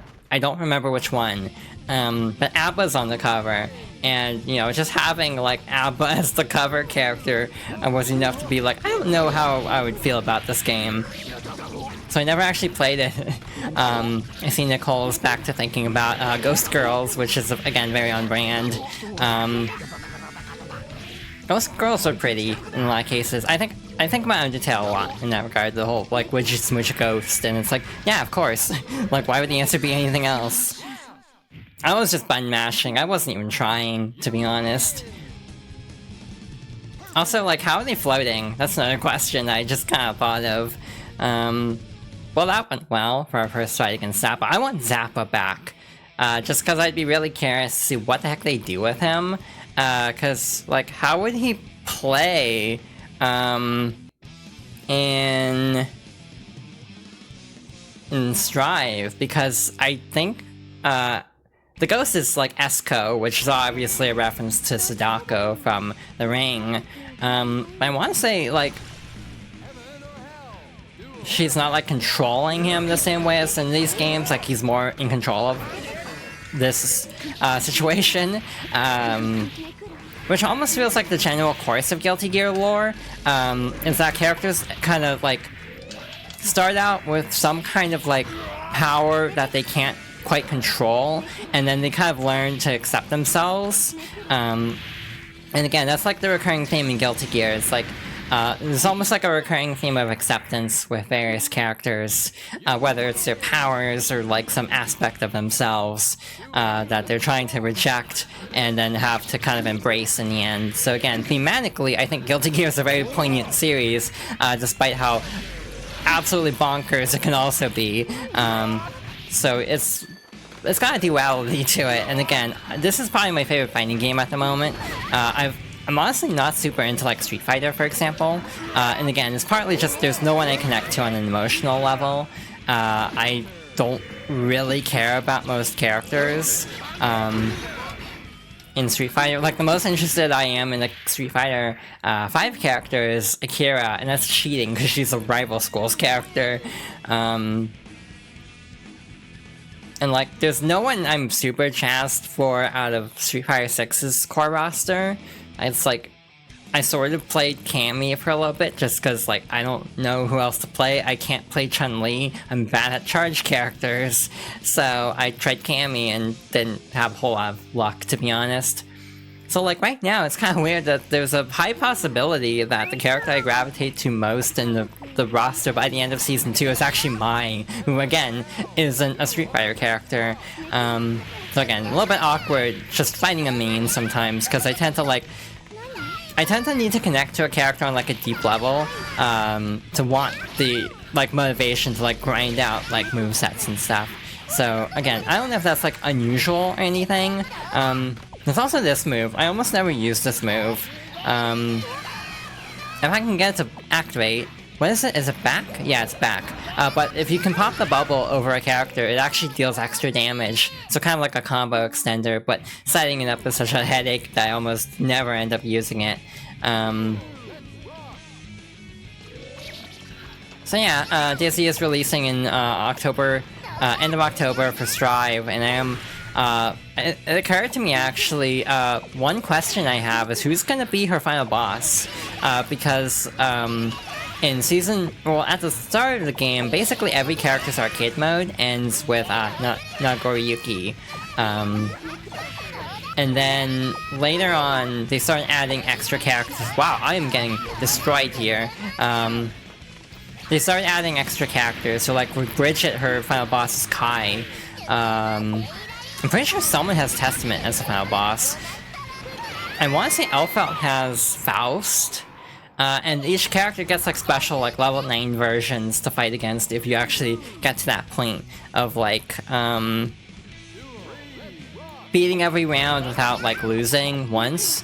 You can fight a special level 9 version. It's actually the last achievement I'm missing. I'm like, should I try for it on stream with Dizzy? Like when she comes out, should I try to go for that?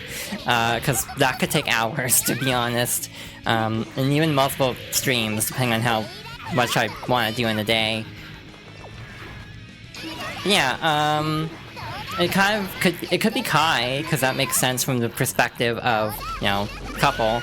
And again, I think Kai is her final boss in Exard, but I almost wonder if they'd go with Testament, just to kind of like, since this is the first game that they've been in for a bit, if they would try to connect, like, her story can involve like reconnecting with Testament. Because the ending of Strive's main story mode does end with, like, Kai, Dizzy, and Sin, and, like, Testament is like, kind of watching from the shadows, so I kind of wonder if they're gonna go somewhere with that, where it's like, they kind of reconnect, because this is the first time they would have crossed paths since, Testament forgave humanity, essentially.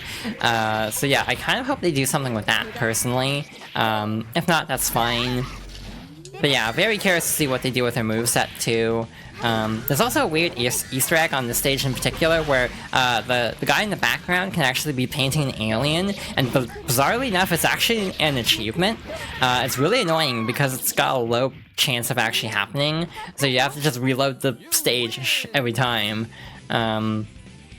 Really specific Easter egg. Yeah, this was like the Guilty Gear I did, you know, start out with, so it's probably the most nostalgic in a way, even though I didn't actually play it much. I kind of like played it and then jumped straight into BlazBlue, because I was so in an anime phase at that point, where it's like, how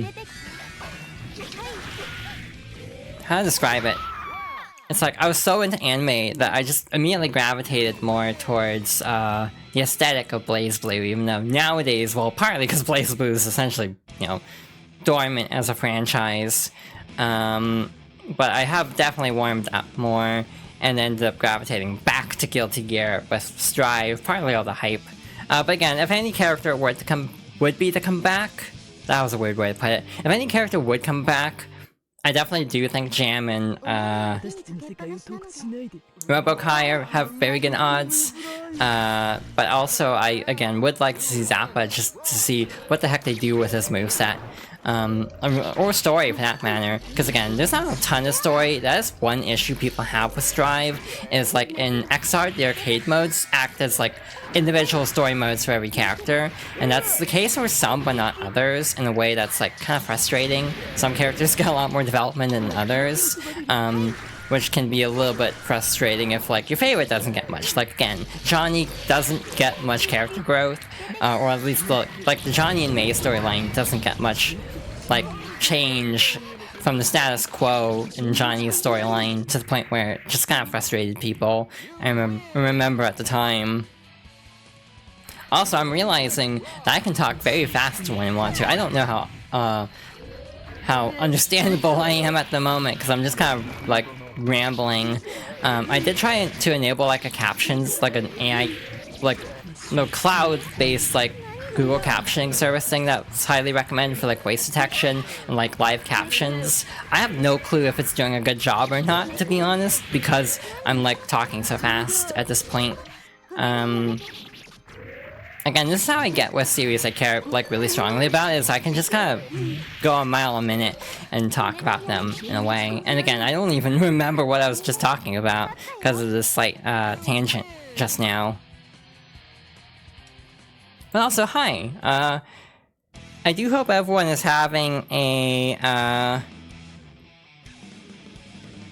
good day. My brain is like, again, having to shift back to regular conversation from Guilty Gear for a moment, so I'm just kind of like a little bit frazzled. But yeah, hope everyone is doing well. Hope everyone is having a good start to the week. My start to the week is okay, I guess. I mean, obviously getting to affiliate, like this is the first affiliate stream actually, which is kind of a nice feeling. Again, I would like to do something more special going forward, but actually I don't really have a lot planned at the moment.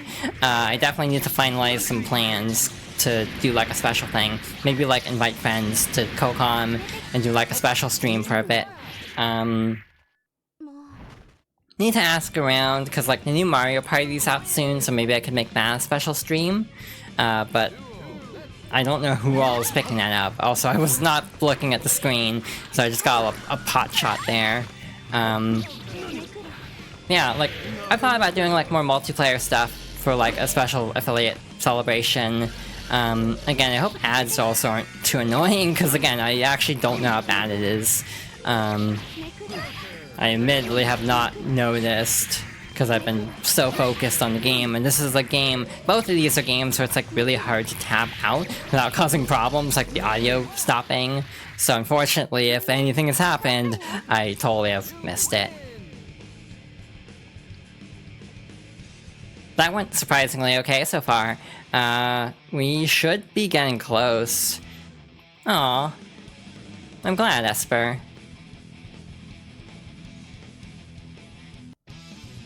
Alright, moving on to a mirror match. This is gonna be frustrating. Again, this is like a thing I don't like. I don't like having mirror match songs, just because I like Dizzy's theme. So I wish I could hear it, but because I play Dizzy most of the time nowadays, I never get to hear her song. The other special themes are for the Assassin's Guild, specifically Milia and Zada 1, I think, and also there's a special song for Sol and Kai. So again, there are special matchups that do have specific songs, which is like cool, but again, if you like that song, then unfortunately that means you will not be hearing it.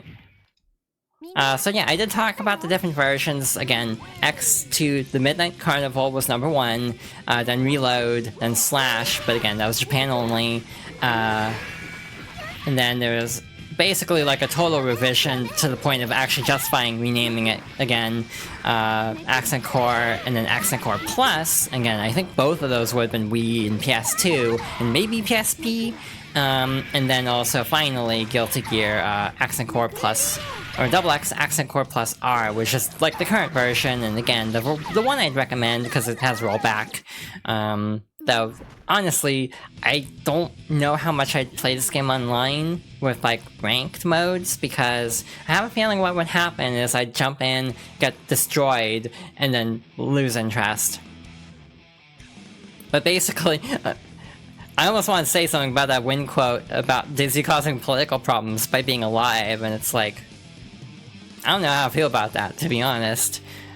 Because my gut response was to be like, just like me for real, and it's like, I don't know what that says about me. And that was the way I wanted to respond to that.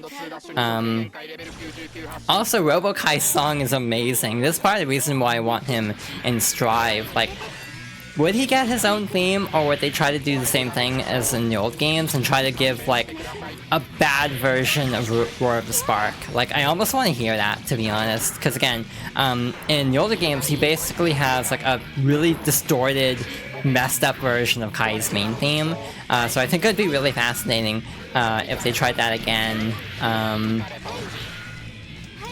Yep. Robert Kai. Why is he red? I actually don't know what the heck Robokai's moveset is. So it's like, I guess that must be like an install something, but I genuinely don't know what that attack is, because I don't understand a lot of characters I don't actively play, it feels like. And me talking over it is slightly unfortunate, but again, I would recommend looking up like Robokai's theme, just because it is something. It's one of those moments where I almost wish Robokai was in X Advance, just to see how bad a GBA version of Robokai's song would be, because his main theme is supposed to be kind of like the messed up version. So how about just making a GBA messed up version? So again, I do wish he was in X for that very specific reason. Yeah, that's an install. What if Holy Orders was drunk off its ass? Exactly, and it's amazing. Robo Kentucky, that's the other one I hear from time to time. I do like how it's a recurring thing with Guilty Gear, that characters just get nicknames that are just like, his head fell off. Yeah, that happens. He'll be fine. But I do really like how this is just a thing with, like, Guilty Gear fans. They don't use full names a lot. Like, or they just mess up names on purpose. Obviously, again, you have Brisket and all the subsequent variations of that, but again, with Alpha, you have Asphalt and Elephant. With Saul Bad Guy, you have Saul Goodman. Help, help. Oh, I hadn't thought about that one, that works. But, okay, this is like the second to last fight. I'm actually like, oh boy, this could be a problem. You have to proceed with caution here, because I am getting a little bit bodied. Again, this is on beginner, and I'm still kind of getting messed up here. The area does not mess around when you get to the end, unfortunately for me, as someone who's like, okay, but not like amazing. I need to remember faultless defense. That's a real problem I'm having. Alright, got the super off, that'll help. I don't know if I should be burning all this meter. I don't think it carries though, so it's fine. So yeah, I feel like Testament and Dizzy both benefit from like their setup attacks. So it's like, to optimally play these characters, you have to set up so much garbage on screen and just like basically force them to like block until they screw up. So it's a very unique playstyle, and again, like Testament in particular is seen as a very like oppressive character at high level. Like if you fight a really good Testament player, yeah, have fun getting kind of destroyed, because again, Testament is very overpowered in this game. Ow. And again, you can actually burn meter on certain like Dust special versions of attacks, so I don't know if that's what was happening there, but in general, it is kind of interesting how mechanically dense this game is. And yeah, it's like, Dizzy and Testament's relationship is like really like fascinating to me. As someone who likes both characters quite a bit too, it's like, it's kind of interesting how much my favorite characters all kind of like intertwine in their like relationships here. So it's like, you know, Dizzy has connections to May, who has connections to Bridget. It's like a 7 degrees of separation with all my favorite characters. So it's just very like cool in that regard. Alright, time to get completely destroyed. Because again, just because this is beginner doesn't mean that the AI won't cheat. So yeah, this is the attack we didn't see during X2. Yeah, she can just do that. It sucks. Probably shouldn't have bursted there, but I'm not sure what else I was supposed to do there. Yeah, I died from chip damage. I don't think I was holding the right buttons for faultless defense though, so maybe that's part of it. But yeah, we have to worry about that. We might be here for a bit. Which again is why I wasn't entirely sure if 1, we'd actually finish this, and 2, how long this stream would be. Again, I was totally expecting this to go long just cause, oh, this fight sucks sometimes, and then it's like a wave. Alright, so we're good to go. We can keep attacking. Yeah, she can just pull that out whenever. Oh shoot, sometimes she just does that where she psychs you out. So yeah, this fight sucks. I'm feeling good, actually. I'm feeling good about this fight. Like, you know, jumping into this, I haven't done this fight in like a year or two. When I rebought Accent Core Plus R, when I got back into my Guilty Gear craze. But honestly, I think I can do this. It might take a few tries. Also, we screwed up. You get a special, like, Order Soul fight if you do everything, like, without losing.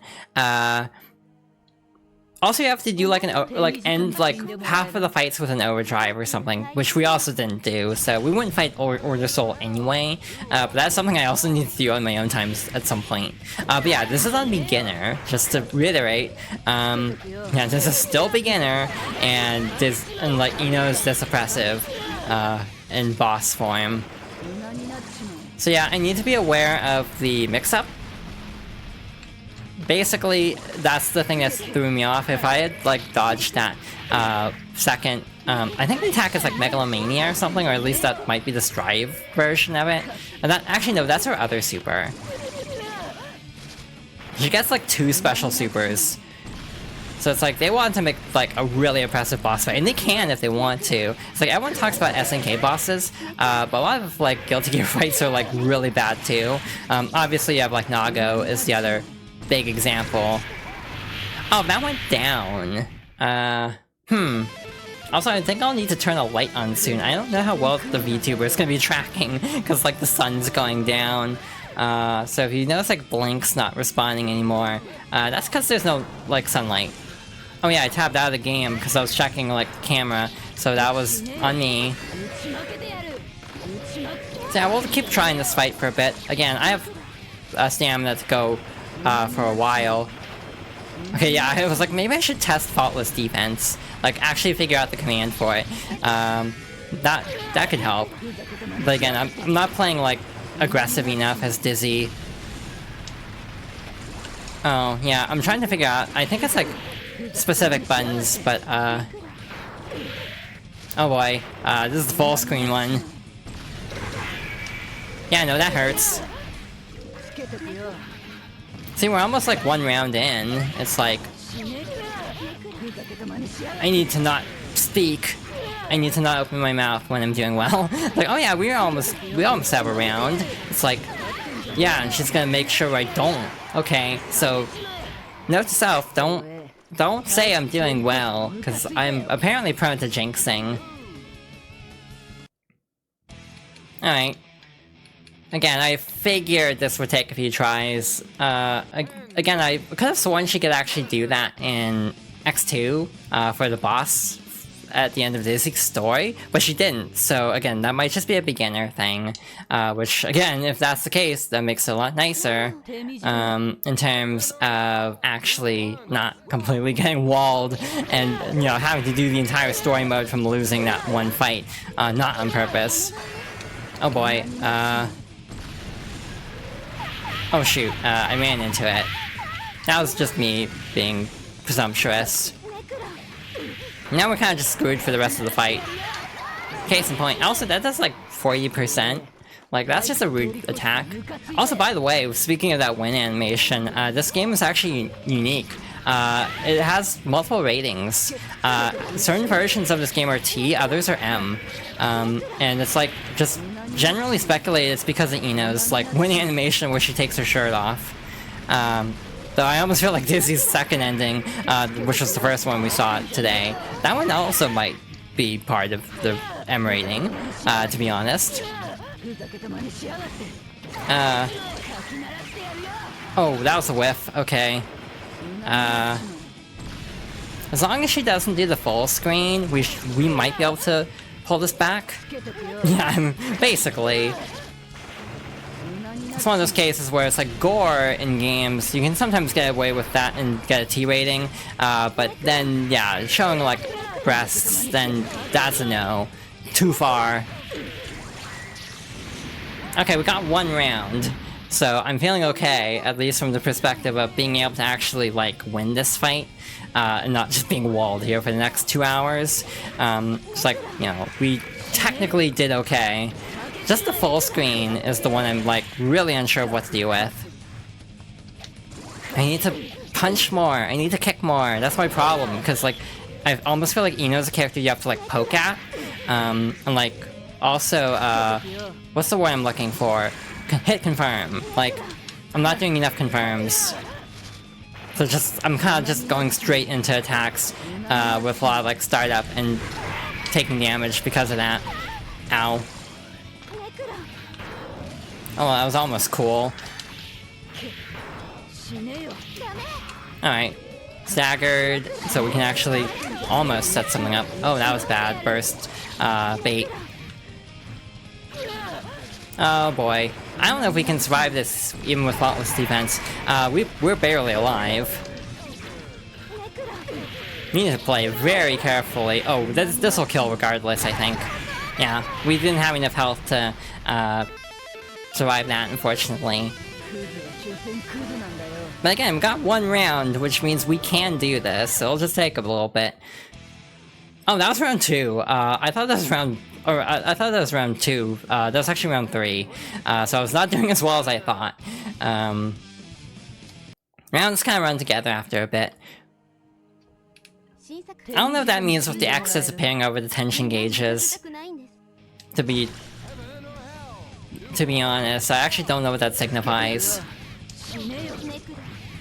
Yeah, this is probably one of the toughest boss fights. Obviously the Strive level 9 is pretty, bad. Alright. I was hoping to do more damage going in, but oh well. Alright, that works. Yeah, she was blocking. Oh boy. I was not set up for that. Ow. Again, that was with faultless defense. This hurts.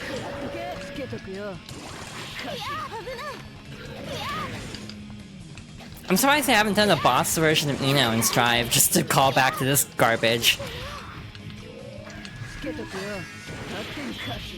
That's a low, apparently. It's like, this is like, just me discovering things about fighting Ino, because it's like, I don't know what I'm doing. Oh boy, make up your mind, please. Make up your mind, please. So what was going on there?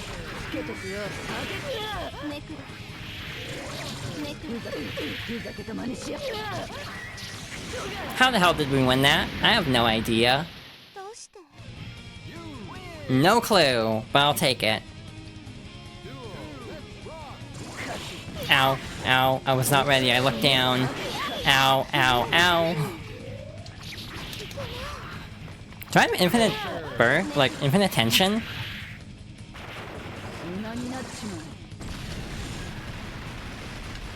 Like, my tension gauge was still full, and I don't know why it is. Hey, that landed. Cool. I needed that desperately if I wanted to actually pull this back. Okay. I can live with that.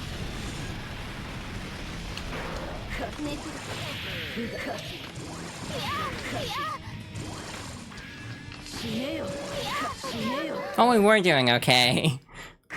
I mean, we have 1 more round. We can still pull this off, potentially.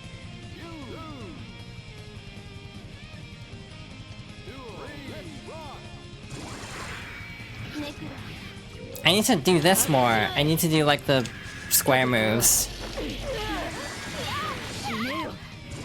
Ow.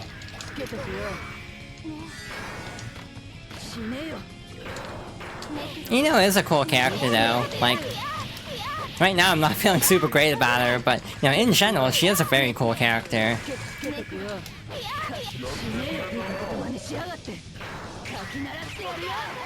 I'm also gonna quickly go and turn on a light.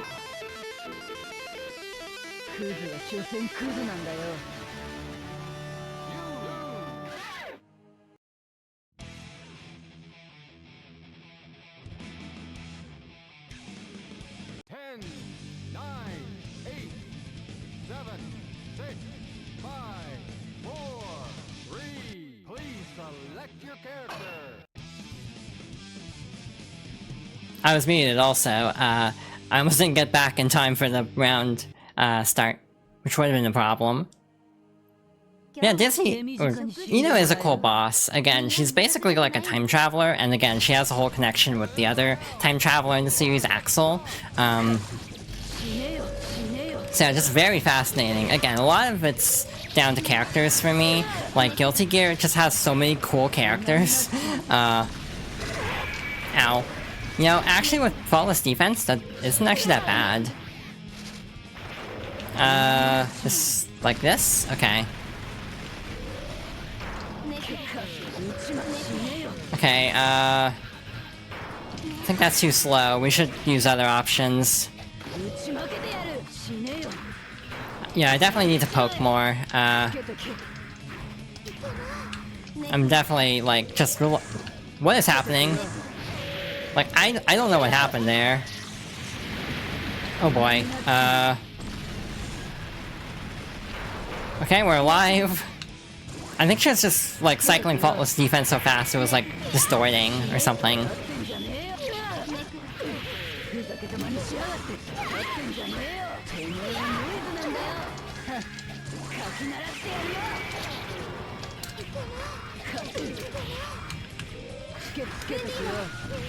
Ow, that was a misinput. I meant to do a different move.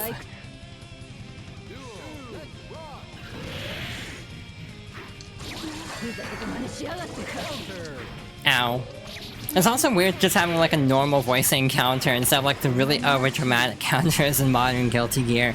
Like, they really want to know you gotta counter it now.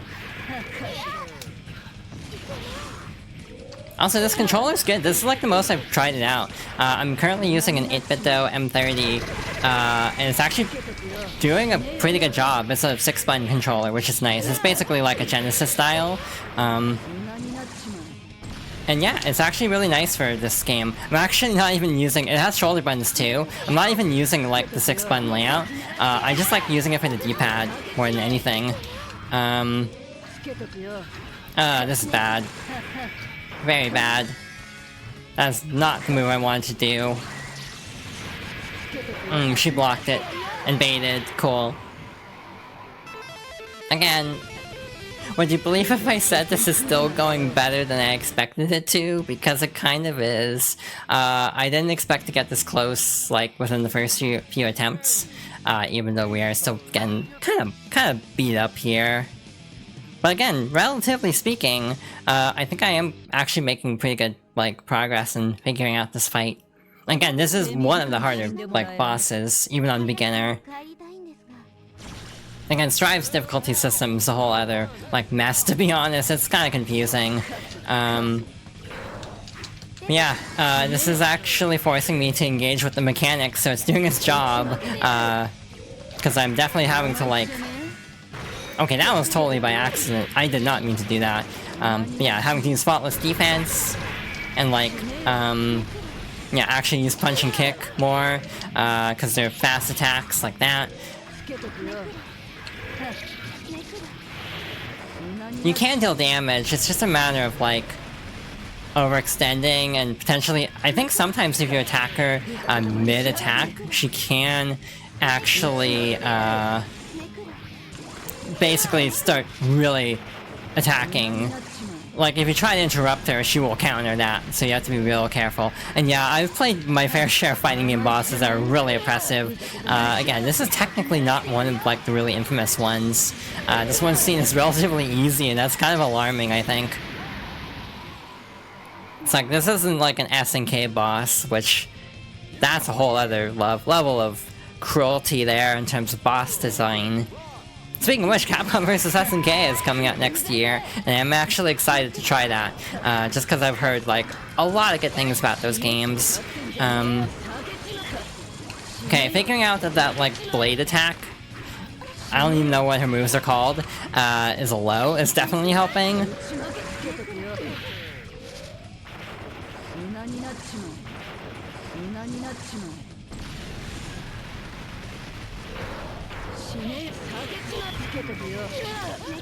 Well, we managed to block, so that's good. This is a mistake.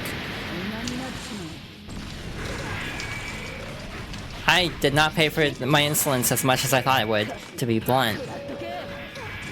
Just a little bit of insolence. Oh boy.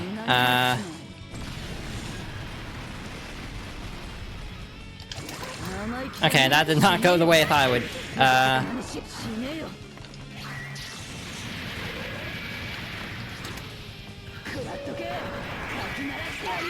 Okay, yeah, we just got chipped out there.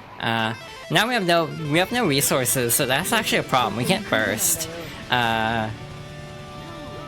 Again, this is really close. I am definitely getting the hang of this fight faster than I thought. But again, it is difficult. I don't know why that dust landed, to be honest. That felt really like the AI should have been blocking there. Oh boy. Yeah, I'm realizing, like, as a teen, I didn't engage with the mechanics of this game, like, at all. And that's why this fight sucks so bad. Because it kind of, like, forces you to engage with, like, burst, flawless defense, you know. Hypothetically, Roman cancels would be great, but I just don't use them in older Guilty Gears because you don't have, like, the pause. And without the pause, I find it really hard to actually time a Roman cancel. I've lost count of attempts, by the way. I'm not keeping track. But that's gotta be like 10 or so. The other thing I like about Guilty Gear is rounds are really fast. And this is like a problem that only gets worse going on in a way. A problem, quote unquote. Some people like it, some people don't. But like Strive is known for having insanely high damage, so like Slayer can just destroy you in like 10 seconds. If you're not like blocking or like teching things properly. Like rounds can be very fast against the heavyweights of Strive. And again, that is something that tends to come up as a complaint a lot. It's just how absurdly high damage scaling is. I'm kind of like, I go back and forth. I can see pros and cons with it. Okay, please just attack so we can kind of move on. Okay, full screen. Or not. I can live with that. Or I can walk right into it, that works too.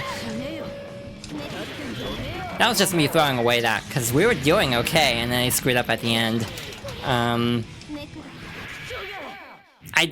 don't deserve that, to be honest. I don't deserve that win, because of how much I screwed up during the super.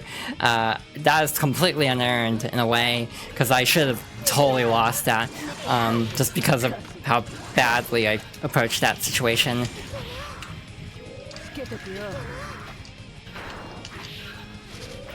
Okay, this one. Or not. So yeah, basically if you get hit once by the orbs, all of them will home in on you, and that's what really sucks about that attack. So again, there are cases where you just can't really do a whole lot, you just have to like, eat it, and just block to the best of your ability, which is always good boss design. Ow. Hey, good hit confirm. I say, like, I know what I'm talking about with fighting games sometimes. Sometimes I, like, drop fighting game lingo, and I'm like, I hope I'm using that term correctly, because I'm just kind of, like, going off of what other people say.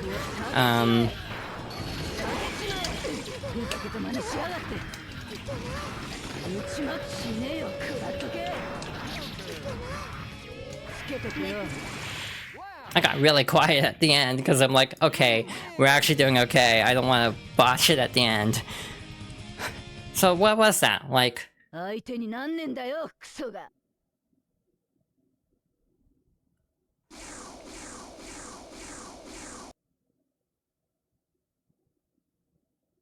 Anyway, as I was saying, that had to be like a dozen tries. That wasn't awful. Like, I'm actually kind of proud of myself, because again, when I grew up playing this, again, I keep saying grow up, but I was still a teenager essentially at the time.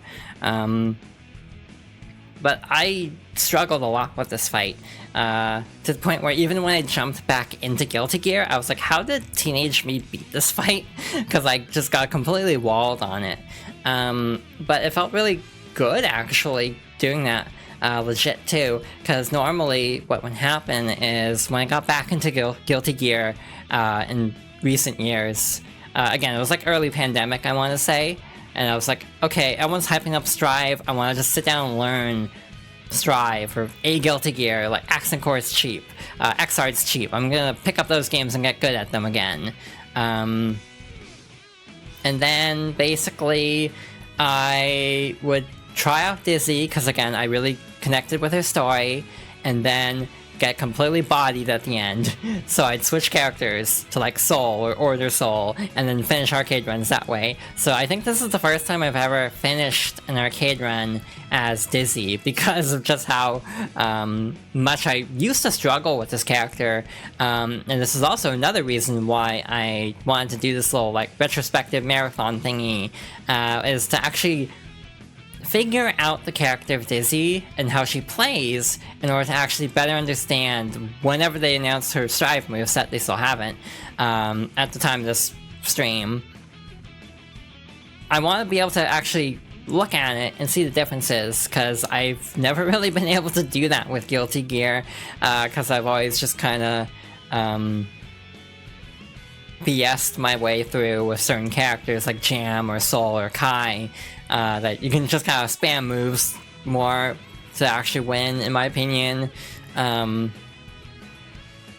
You did the... I'm just like, I'm wondering if it was like a message sent too early, or if what's going on there. I can't talk clearly.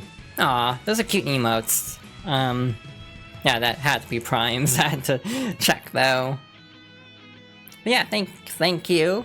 That feels really good though. We're not done with this Guilty Gear look though. Again, I'm a little bit on the fence about Dust Strikers and the other spin-offs. Also, I've been getting a lot of spam notifications from like Seribot, so that's been interesting. Again, Seribot's really nice because it just gets like spam stuff really fast. I don't know if it's actually catching things that are like emotes though, so I might look into that just to make sure like no one's getting banned for emotes and just getting banned for things they should be banned for. But that's obviously a bit off topic. I don't even want to look at the rankings. I'm sure everyone's rigged them to hell and back in terms of like you know, just maxing out everything through hacking. I don't trust them at all to have legitimate leaderboards. This is how I feel about every game, to be honest. Again, technically the acronym of my username, if we count the word Fox. So yeah, I have no clue what those other two high scores are. Like what characters I used, and I think I just typed in my name there, because I was like rushing and pushed the wrong button.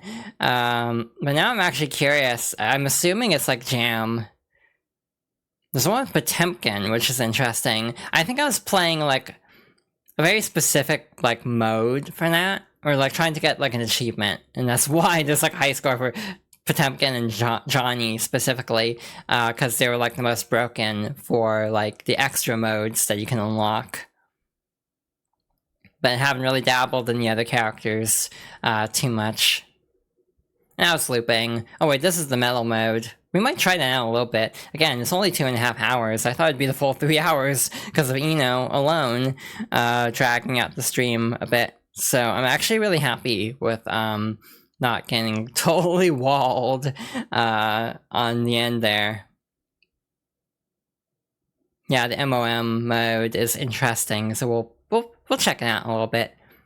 Now, will it start looping, or is it gonna move on its own?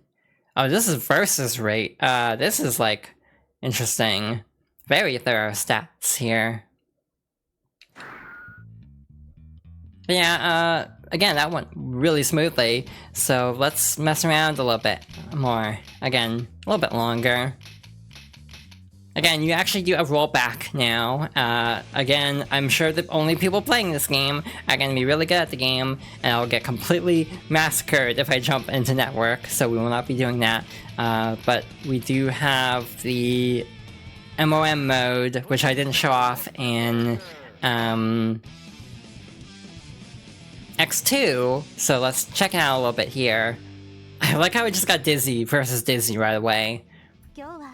But I don't know how this mode works, to be honest. Like, I genuinely don't understand it. All I know is medals pop out, like, when you deal damage, and you can actually collect medals. And there's, like, the meter in the bottom left, which I think is, like, a... sort of like a... almost like a combo counter.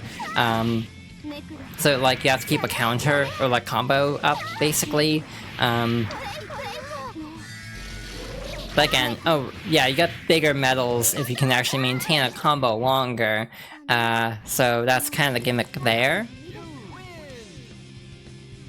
But I actually don't know how else this mode works.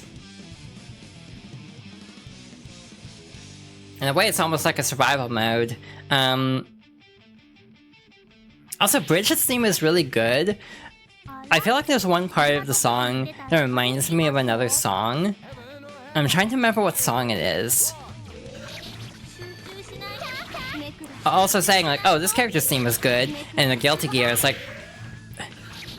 I don't know, it's like kind of a given at times, because Guilty Gear in general has really good music. Okay, we're doing a pretty good job of getting damage apparently if the medals are that huge. They're taking up the whole screen at this point. Also, they drop like health refills, so is this a survival mode situation? Because I'm not sure if our health refills.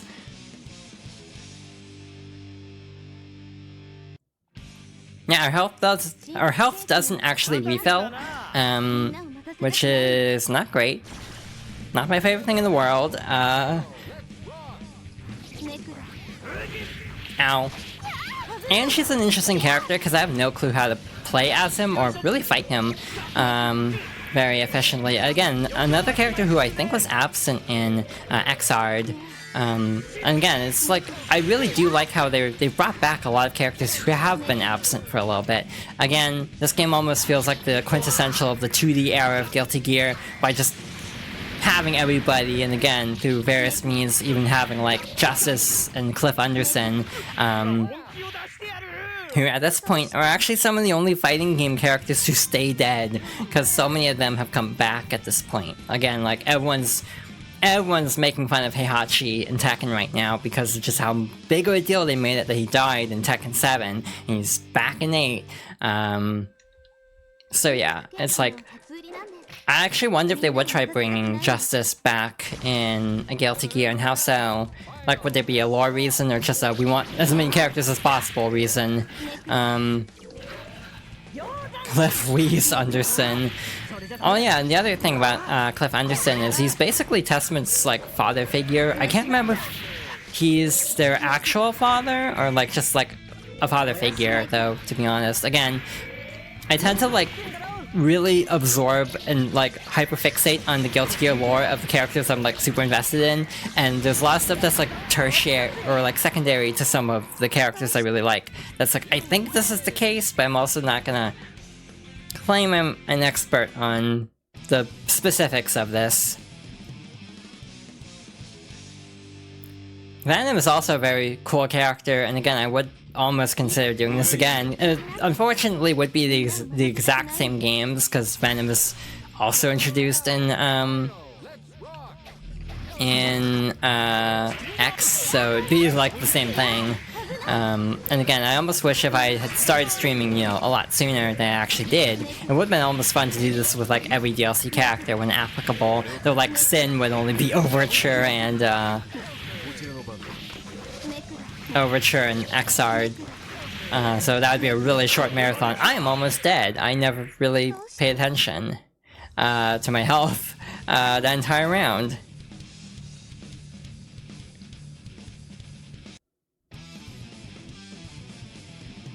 Definitely feel like I'm not going to make it too much farther in this because I'm getting kind of beat up. Well, there's Zappa again. And yeah, it's like, looking back at this game, I can definitely kind of tell why, like, teenage me was not, like, the biggest fan on first impression. Because, again, a lot of the characters are kind of, like, scary. Again, like Appa and Zappa both kind of lean into this horror movie energy, especially in this particular game. And again, even the story mode endings are, like that we saw earlier are a little bit more messed up than usual. So even by Guilty Gear standards, this game is a little bit more out there with some elements, I would almost say. Yeah, we're almost dead. I'm amazed we got that many health drops last time. That's the only thing that kept us alive for this round. So that was nice.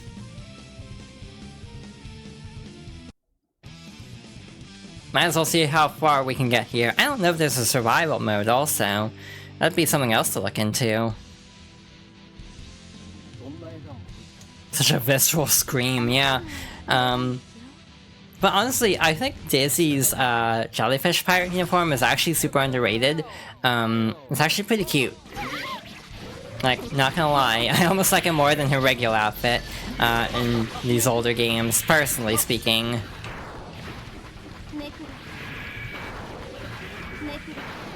Okay, please just take damage, there we go. Ow. I have not landed many dusts tonight, that's fine. I wasn't expecting to, I kind of forget dust is a move, except for like 2D, which is like what I prefer, because 2D is just so much more effective. Like, normal dust, again, I don't know numpad notation, but whatever dust is normally, it's like... it has such wind up to it that I almost never use it. Even on like high level, I almost never see like dust play. Could you please drop some health? I could really use some. Yeah, this is probably it. I don't know how to fight Chip very well. Ouch. Ow. Oh shoot, broke out of it. That sucks. Okay, we're alive a little bit. Never mind. We might not be alive much longer. Also, grab is weird because it's like heavy slash and forward, and strive it's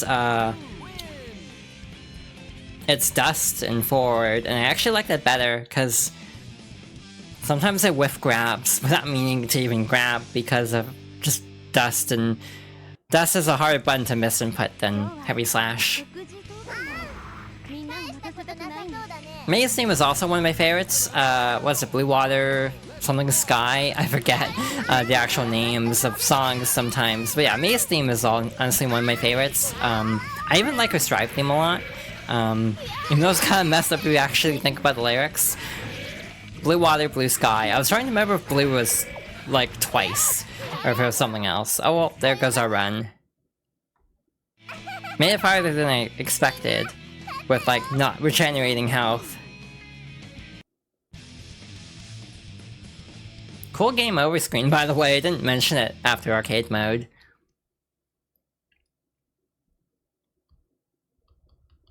I also like how in this game there isn't like the weird feature that a lot of arcade games have, on console even, where like the name entry screen has a time limit. It's like we can actually just take our time here, which is nice.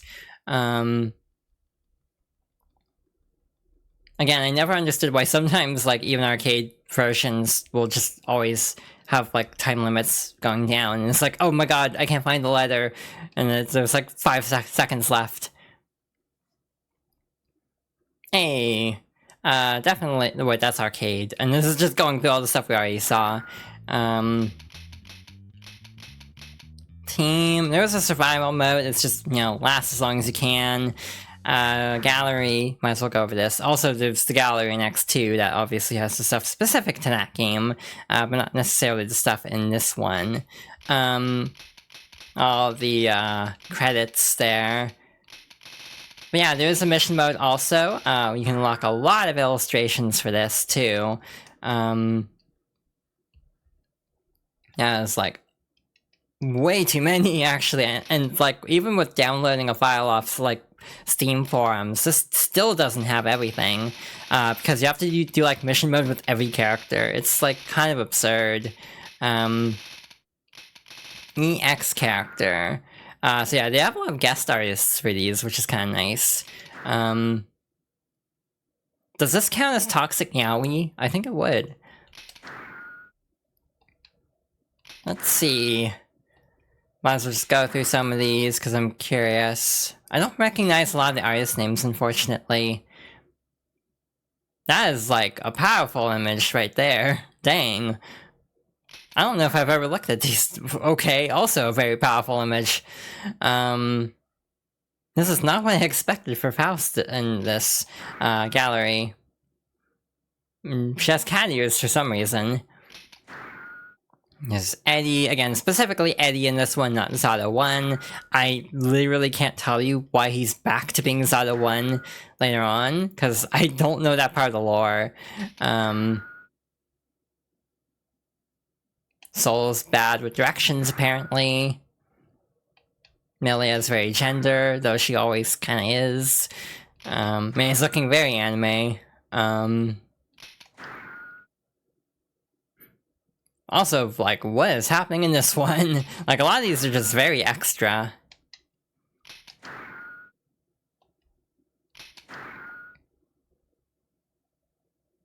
Is that Kai facepalming in the corner? It kind of looks like it. Oh, this one's cute. Roger and Paracelsus. Zoom in, enhance, enhance. This is fun. I've never really... Again, this is like... Some of these are just like really artistic, actually. Small bow Kai in the corner, just hiding out. And then we've looped there. That's not the button I wanted to press there. Secret? These are like voices, so this won't do much good for us, since, in my case at least, I don't know Japanese. The special illustrations are like for 100%. Some of them are still missing, unfortunately, so I can't show all of them, because I'd have to redo, or I'd have to do like everything. This is, I think, the Plus, or, yeah, Accent Core Plus box art for consoles. That is an interesting perspective on that art. This one's cute, like a little winter brisket. There's Chip, I guess. Yeah, that's Chip. I don't know why I had to stop and think. Also, one downside of these are they still feel kind of like they're low res. I would really love like a high res version of this artwork. I think Zada was brought back to life by resurrection magic as part of the many try to bring back justice experiments. Yeah, that makes sense. Again, it's like, they sort of continue that theme of resurrecting justice, which again is kind of brought up in this one, of like, trying to like create copies and then just settling for Dizzy instead. But, you know, dropping the post-war bureau stuff is for the best, in my opinion, at least as far as Crow is concerned. Yeah, Milia is pretty gender, now that I'm looking at it. Again, Milia is a character I've never really put too much time into, just because she's kind of difficult to learn. Again, did not mean to back out all the way. Did I go through these yet? I don't think I did. Stop pressing B, me. I keep pressing B and going back. This kind of has Guilty Gear Petite energy, but a lot of these characters aren't in Petite. Again, these are still very crusty though, like if you zoom in, it's like, yeah, this was a 640p, or like a 480p game, for sure. Not high res whatsoever. Got a May. I wonder if the one is in this, yeah, this one is very popular actually. I have a feeling like, because I've seen people do this with other artwork, I have a feeling a lot of art is going to get redrawn as characters get added in, because like a lot of people do like redrawing art with the current designs, and I'm sure that one will definitely come up if/when Jam ends up being added in. This one's cool. Yeah, most Guilty Gear characters are hard to learn, yeah. Again, I think that's why they dialed it back for Strive, because, like, this game and XR are definitely, like, the highest skill floor. I would say... At least just the move lists are kind of a lot sometimes. Cham is also gender, I'd say. This one's cute. You notice there's a bias here, which ones I tend to find cute. I'm discovering, which is, again, as I'm currently doing a Dizzy series playthrough, this should not be surprising which characters I'm like, oh, this art's cute. Like, of course, I'm saying that about the Dizzy artwork. What is happening here? Can I make this work? This is really spotty, but I have like a phone app that can translate stuff in photos. I'm wondering if I can actually capture this. It seems to be struggling. I'm also wondering what this says. Yeah, not having any luck there. Might Google it later. This is a very different art style. Again, it's very interesting seeing different, like, interpretations of Guilty Gear characters by different artists. Again, even if they're not artists I'm, like, familiar with, it's still just sort of fascinating to see. And again, like, some are, like, really recognizable, like, oh, these are all by the same artist. Aw, this one's cute.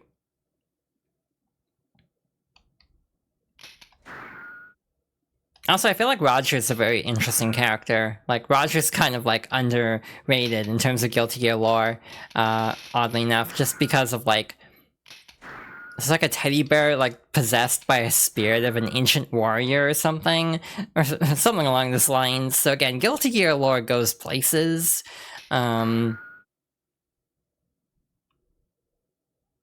Oh yeah, this one also kind of is leaning into like a horror aesthetic. Again, that seems to be a lot of the artwork in these games.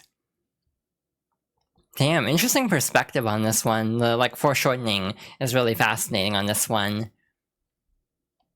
Also, Testament is gender. Testament's such a fascinating character from that standpoint of being like gender goals, despite sort of not having gender anymore.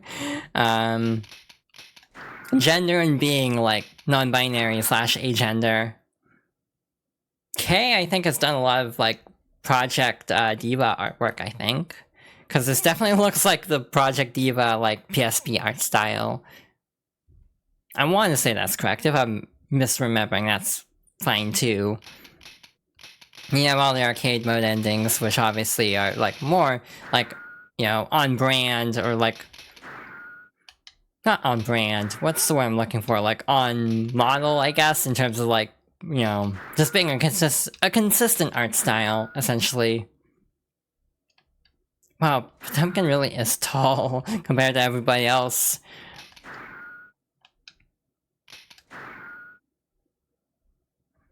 Yeah, it's very interesting having Eddie more in the forefront of this one than, This is a lot to take in. A lot of Faust's, like, personality is a lot to take in, though. Like, he's a very cool character, in my opinion, because he's, like, multifaceted and always sort of trying to generally do the right thing, but various levels of, like, whimsy or, like, and strive to kind of lean into a horror aspect with Faust more, but still feeling very much like... In a way that's sort of true to the character. Sharon is also gender. Slayer's wife, who's immortal, which is a good pairing for a vampire, as it turns out.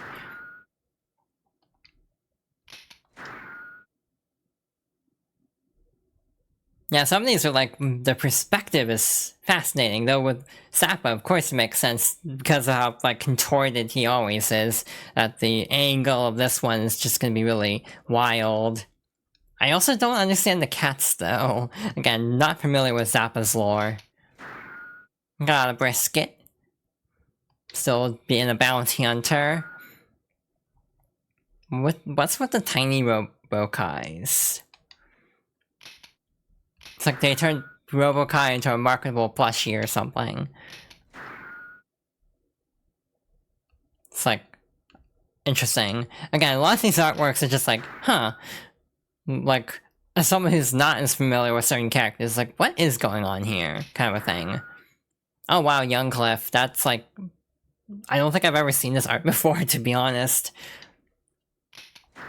And you have Justice, would end up being very important later on. And yeah, we looked through these already. So yeah, I think that's everything I have unlocked other than like...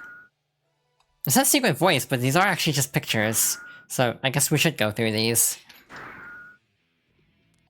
Order Soul is really cool. A lot of people want him back at some point. Lore-wise, I'd be curious to see how they try to bring Order Soul back, but not really sure how they would go about that. But yeah, you also have 2 endings for every character. So again, Guilty Gear X Plus and X2 have 3 endings. Accent Core only has 2 endings, but more branches within paths, so it kind of makes up for it. And my stalling tactics worked. So hey, this was a lot of fun. But again, we're not quite done yet. We still have one more main series to go for sure. And again, I'll make up my mind about the others in a bit. See, like, Judgment's the longest one, and that's still like 2 hours. That'd be like a full stream in itself. Death Strikers would be like 30 minutes, and Iska would be like an hour. So again, I don't know if I want to commit to that. It's the only problem. Mostly just because I'm not like super partial to those games. Like, Iska plays pretty poorly in my opinion. Having a dedicated turnaround button feels really wonky. But also having Death Strikers with like the 4-player and tiny screens, it's not the most fun playing either. I actually did try it a little bit just to see if I'd wanted to stream it, and it's like, yeah, this kind of plays not the best. And then like Judgment's a beat 'em up, so it's a very different style. But none of those are canon. Again, these games are debatably canon because like technically, like I mentioned last stream, there's like the Guilty Gear Digest comics. X2 and Accent Core aren't mentioned at all in those. Which could either be interpreted as they're more canon because like they don't need a comic adapting them, you could just play the game. That could have been the logic since Accent Core was like the most recent game and actually commercially available before XR, that they didn't need to include it because you could just play the game. While all the others were like locked on different hardware. So like, you know, Overture was only on 360 for a long time, I think. I don't remember when the Windows version happened. But then like Guilty Gear 1 hadn't gotten re-released. So yeah, maybe it's just, oh, Accent Core is playable, so you don't have to worry about like catching up as much. Just play the game versus like X that was inaccessible. Yeah, thank you all for stopping by. Thank you all for watching. This was a lot of fun. Again, technically went better than I thought it would, even though we definitely did get walled quite a bit by Eno, as expected. But this was a lot of fun. Next week, next stream will be Wednesday as usual. We'll continue Shadow the Hedgehog, the True Dark path, and the Semi-Hero path. We'll save Shadow...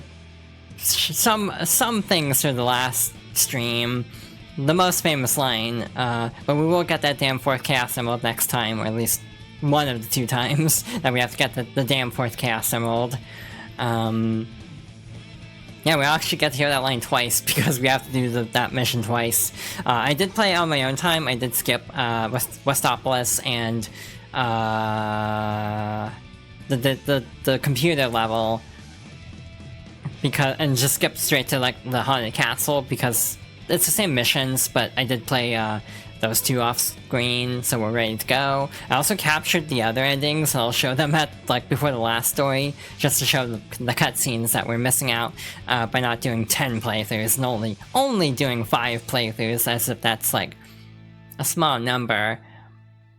The only problem is I kind of want to do a raid, but I don't have a raid message. I'm trying to think of anything, and I'm kind of drawing a blank.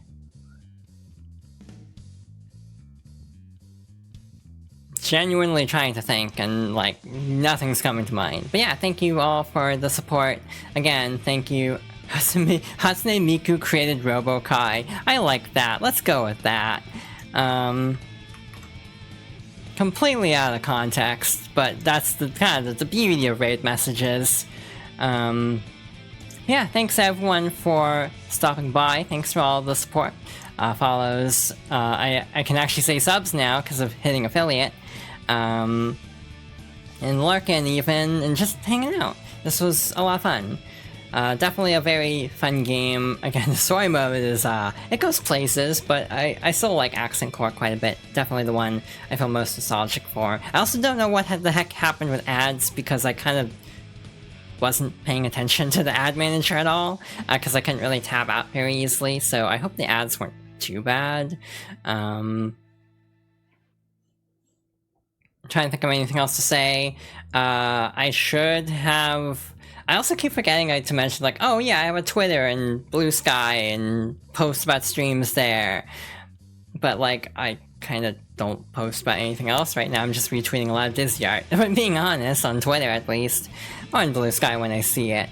So admittedly not using those two platforms very much.